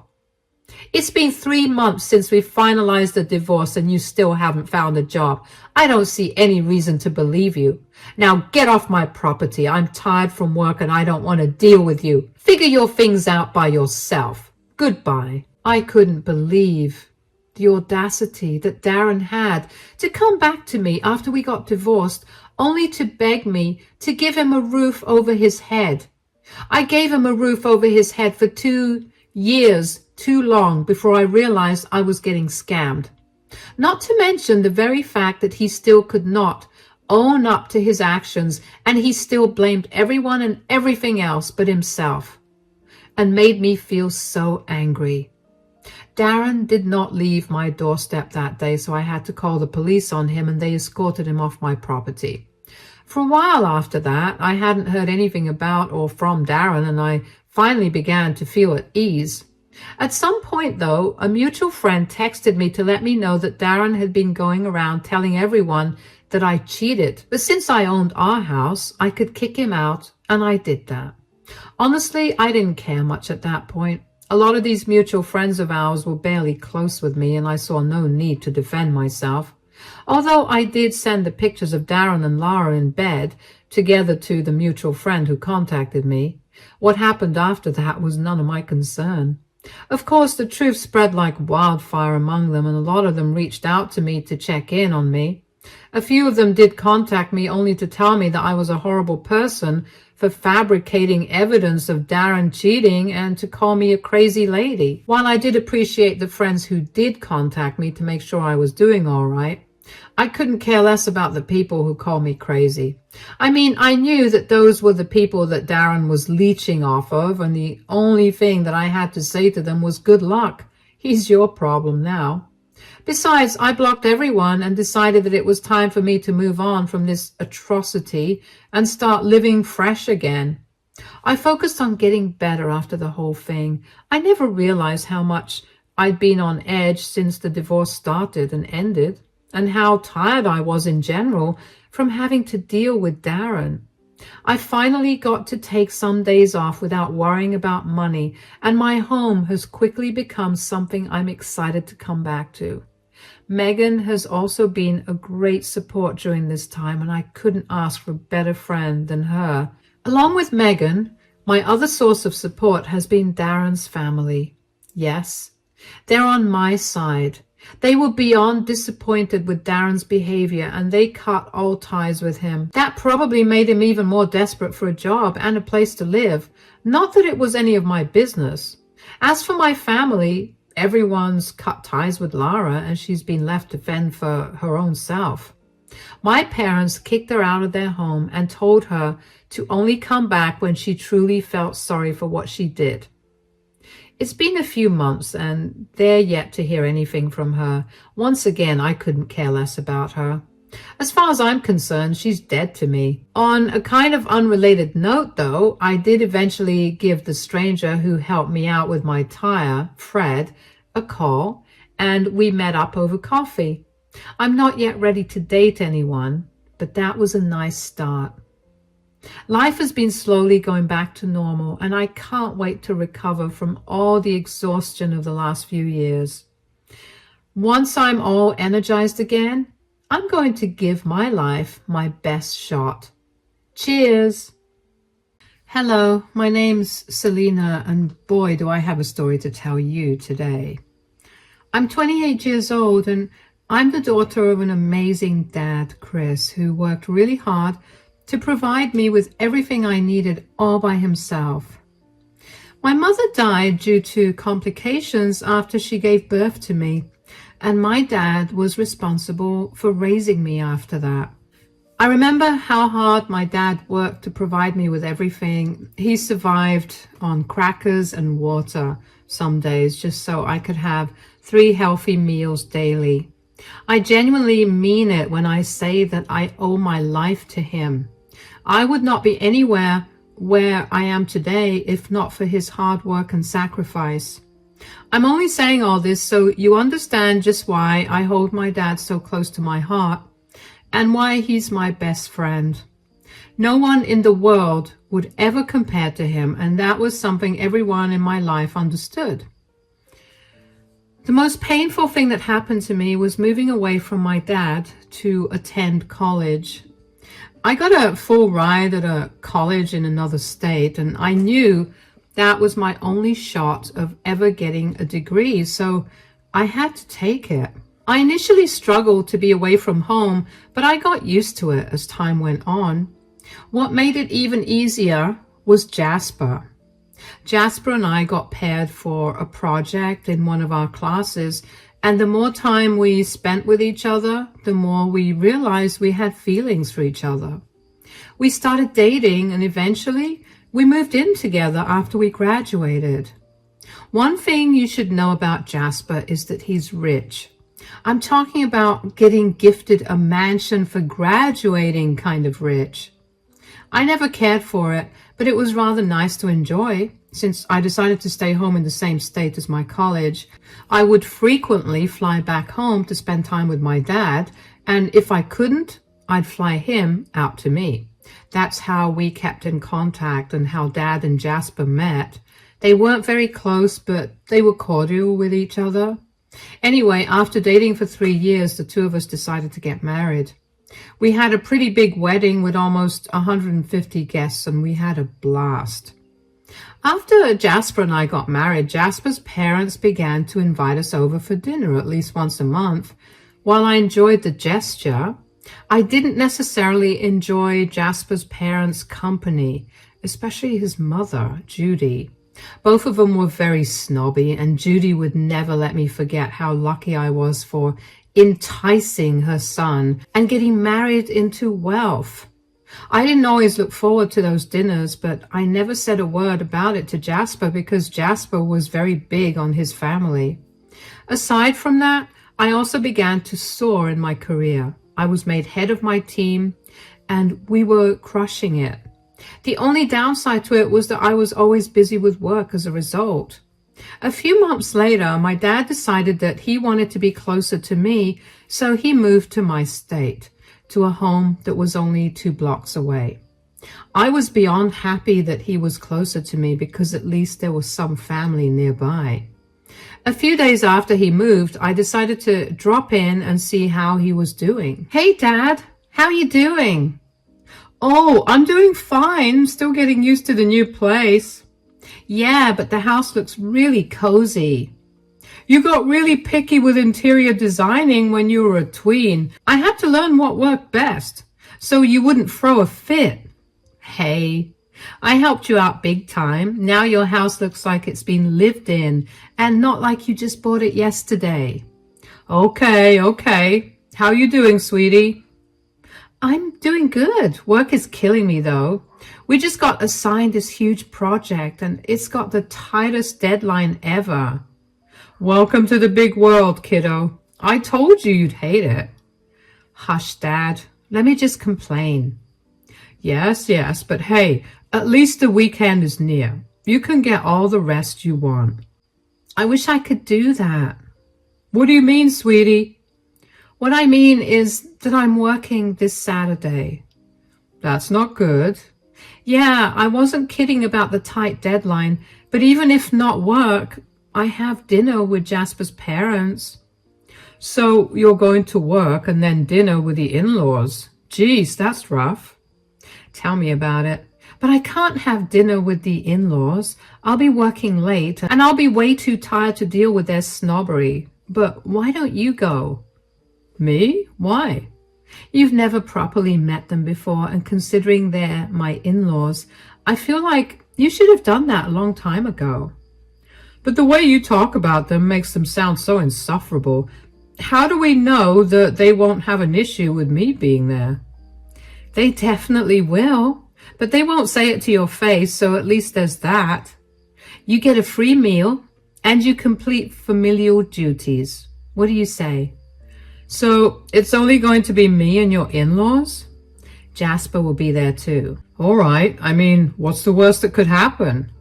"You're amazing. Thank you. Hopefully they'll be okay with me not being there because they'll be too distracted by meeting you for the first time." "Is that what this was all about? Some way for you to get away from dinner with them?" "You already said yes, and you can't take it back now. But how about we go grab something to eat? I'll take you to my favorite spot."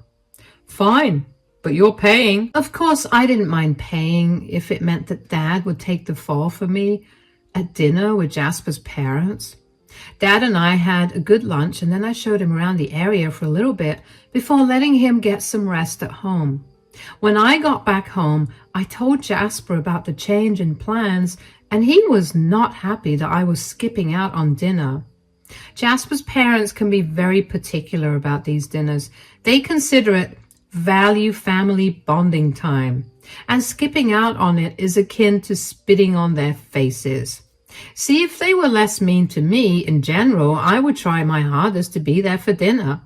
But as I said, Judy had this tendency to always give me backhanded compliments that always left me feeling bad. I knew that sending my dad in as a replacement was not going to lessen the damage by that much, but I just needed Judy off my back. Besides, Jasper's parents and my dad didn't get to properly meet, so this would be their first time meeting. As I said, Jasper's parents were nothing short of rich snobs, so they never made an effort to get to know my dad. My dad didn't necessarily try to introduce himself either because he didn't like them. They interacted at the wedding, but only when it came time to take pictures with Jasper and me. Other than that, they were practically on opposite sides of the room. Overall, I should have considered the fact that neither set of parents liked each other when I got married to Jasper. On the day of the dinner, Dad texted me what he was wearing, and once I'd approved it, I called Jasper and asked him if he was ready to leave for the dinner. I helped Jasper and Dad coordinate when to leave, and then when they were off, I finally felt at ease. I worked for a few more hours after that and then called it a day and went back home. I had the house to myself for a few hours, so I did some thorough cleaning of the room. When I was done, Jasper got back home. I asked him how dinner was, and he told me it was fine, although Judy was upset with me for not coming. I just prayed that Judy would not call me about it the next day. Well, what do you know? She did call me the next day. I was at work and in the middle of finishing up the project, but I decided to take a break and talk to Judy. I didn't want her to be even more upset with me than she already was.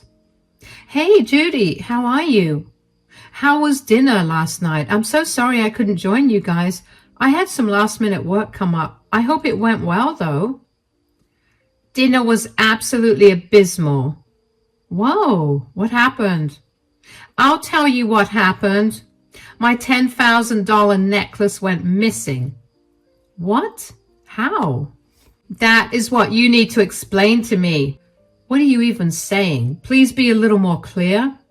Before the dinner, I checked on the necklace, and it was there where I always kept it. But after dinner, when I went back to check on it, it wasn't there.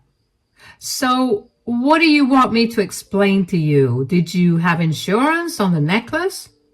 Of course I have insurance, but this isn't about that. This is about how your father robbed me. Excuse me?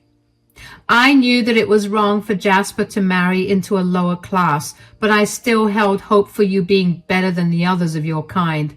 You may be different, but your father isn't. Your kind? Do you hear how insane you sound right now?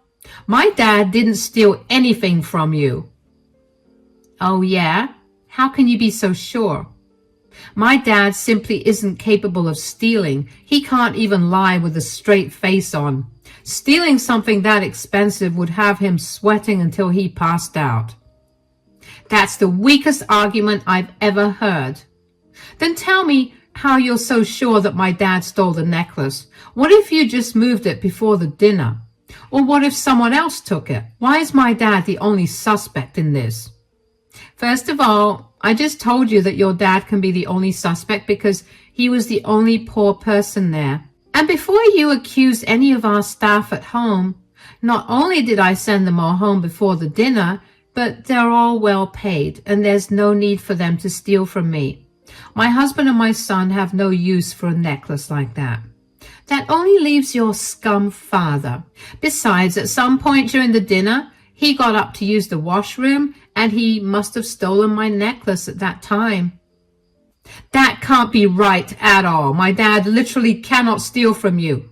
He has never done anything that would hurt me in any way. Money changes people, Selena. You'll be surprised what an extra few $1,000s will do to a person.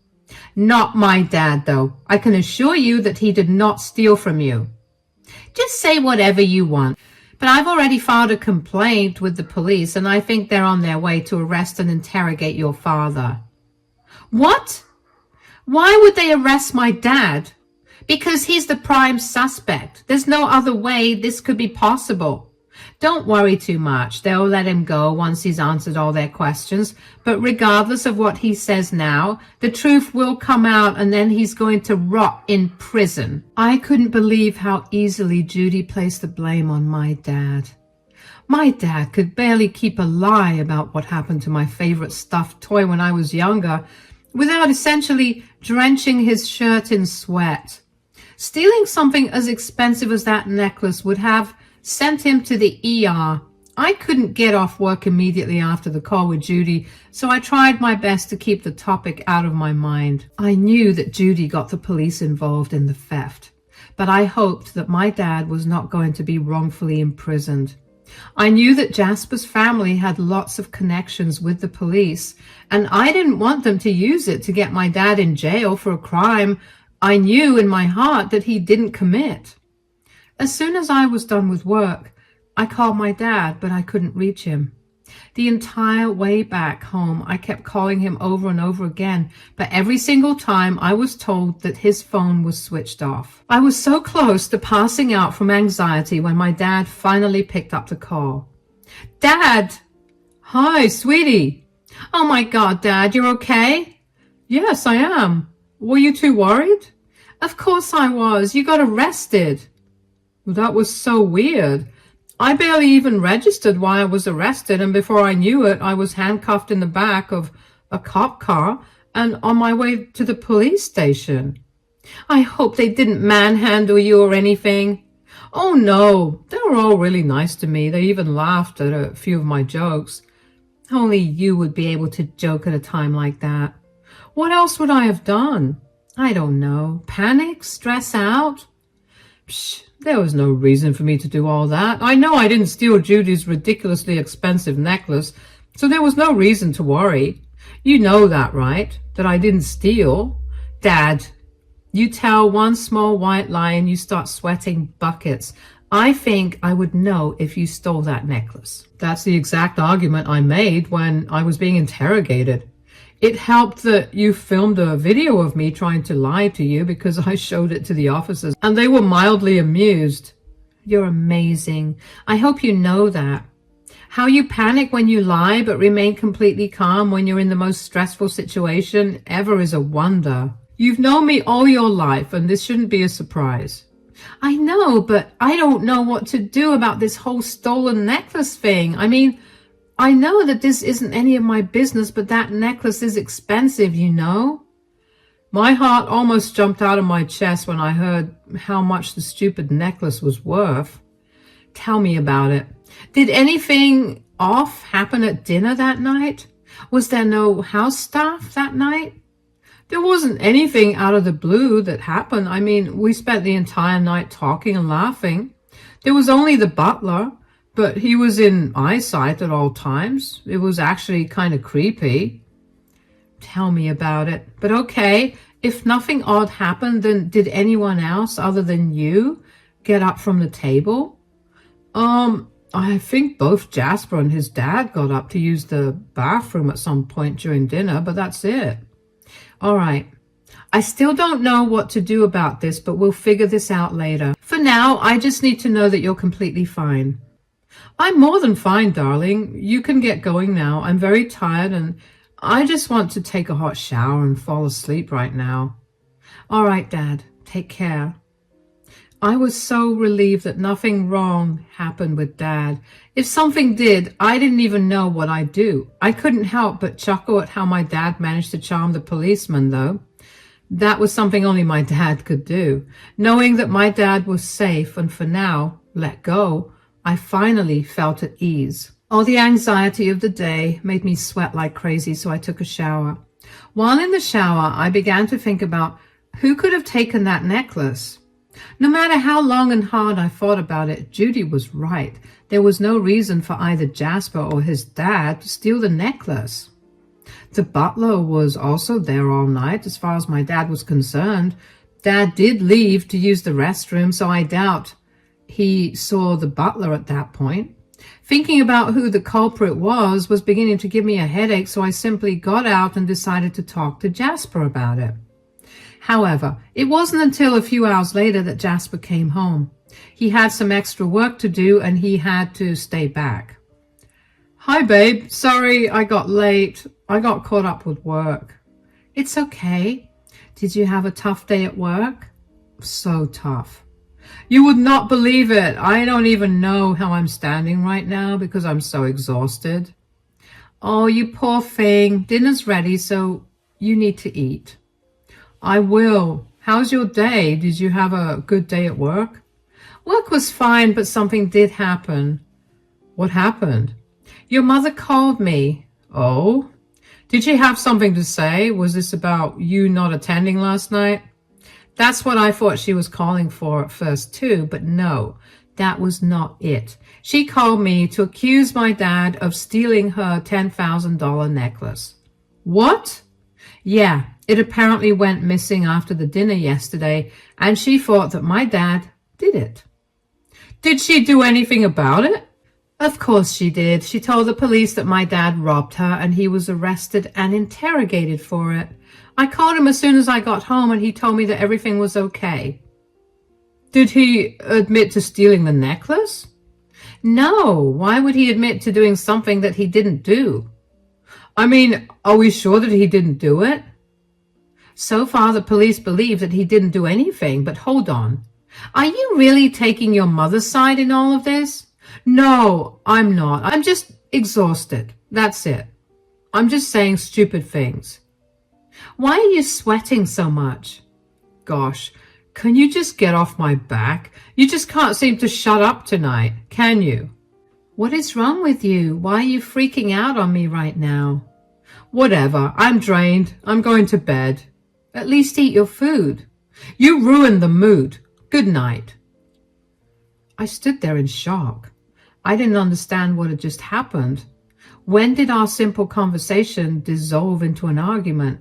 What did I do or say to make it go in that direction? Why did Jasper get so defensive over nothing?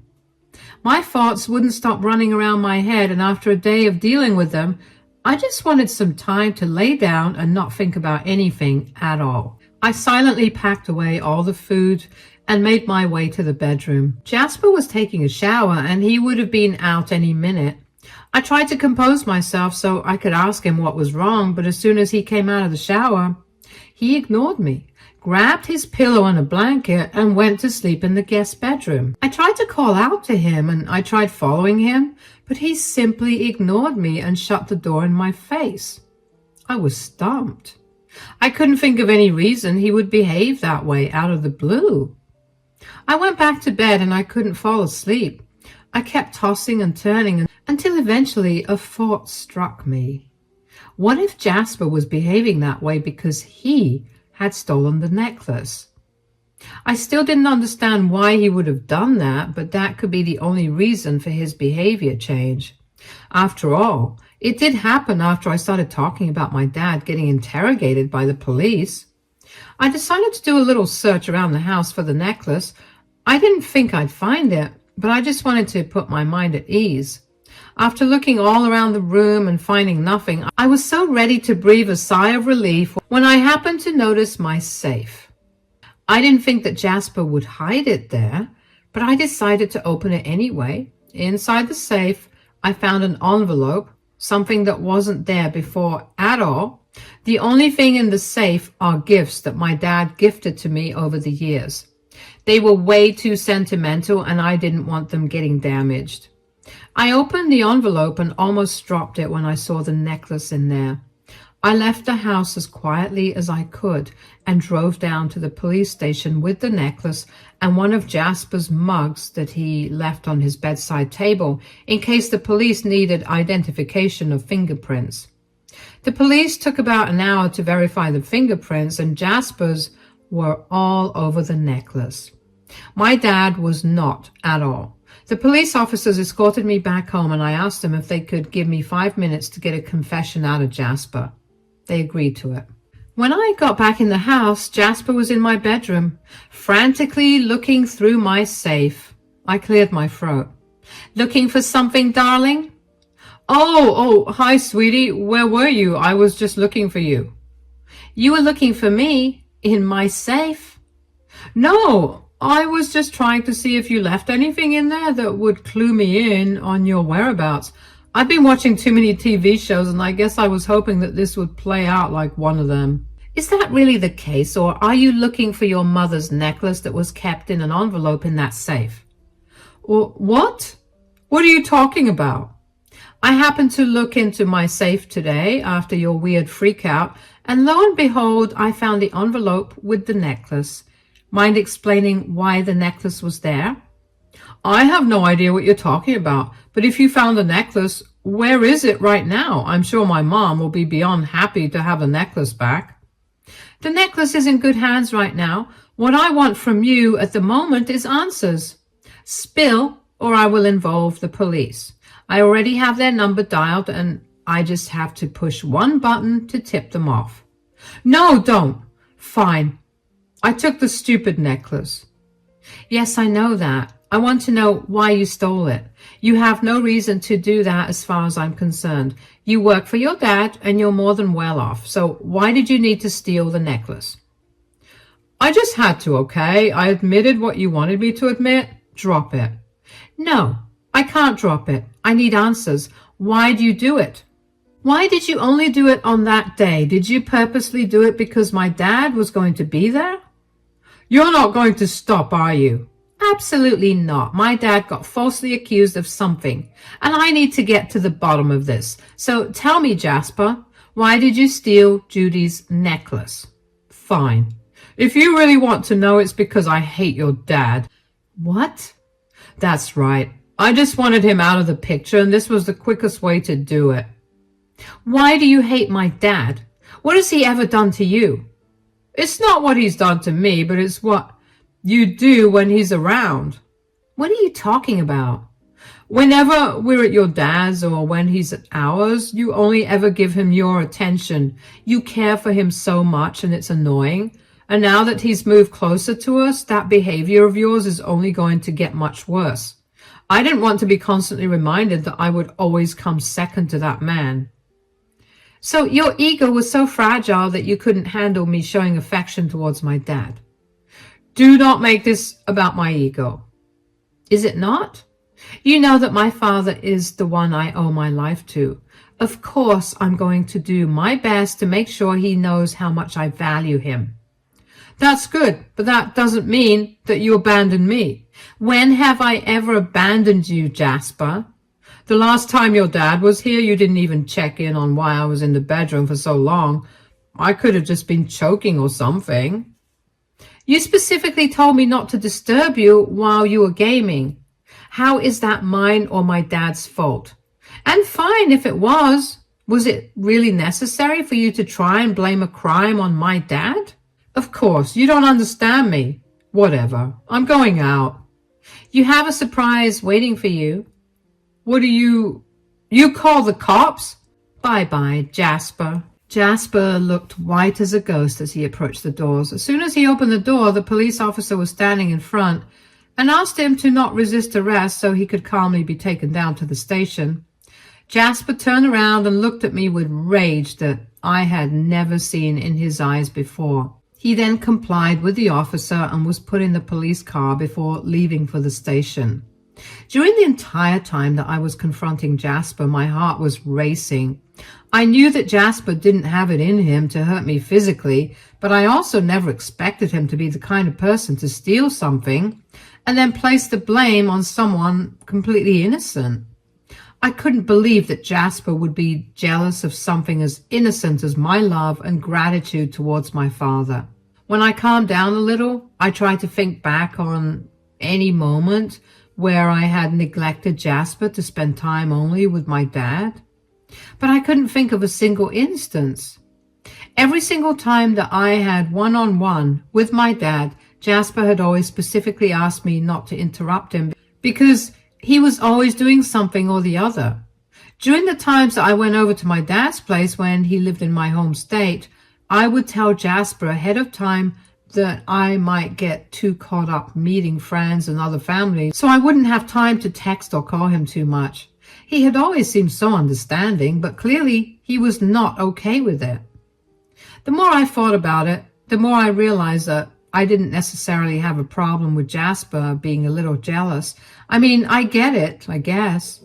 Sometimes we feel certain ways about things for stupid reasons, so fine. I was okay with it. What I was not okay with was Jasper trying to frame my dad for a crime instead of talking to me like a rational and reasonable adult. I knew that there was only one thing for me to do, and that was to file for divorce.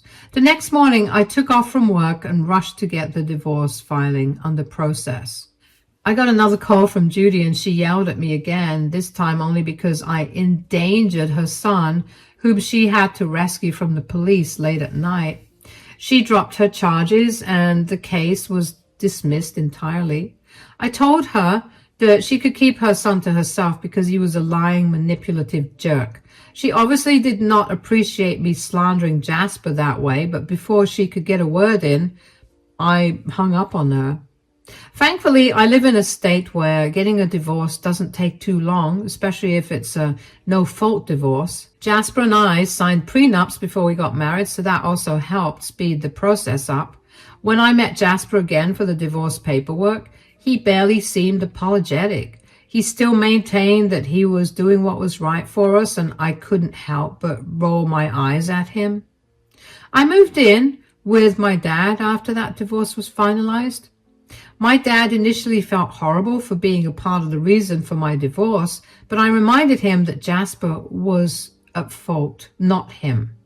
I reminded him that Jasper chose to frame him, and so there was nothing my dad did to result in the divorce.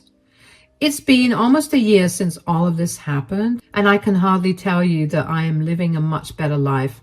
My dad and I are planning to move back to my home state because we miss home. So I have even more things to look forward to.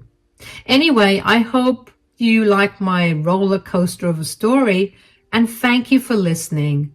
Bye-bye.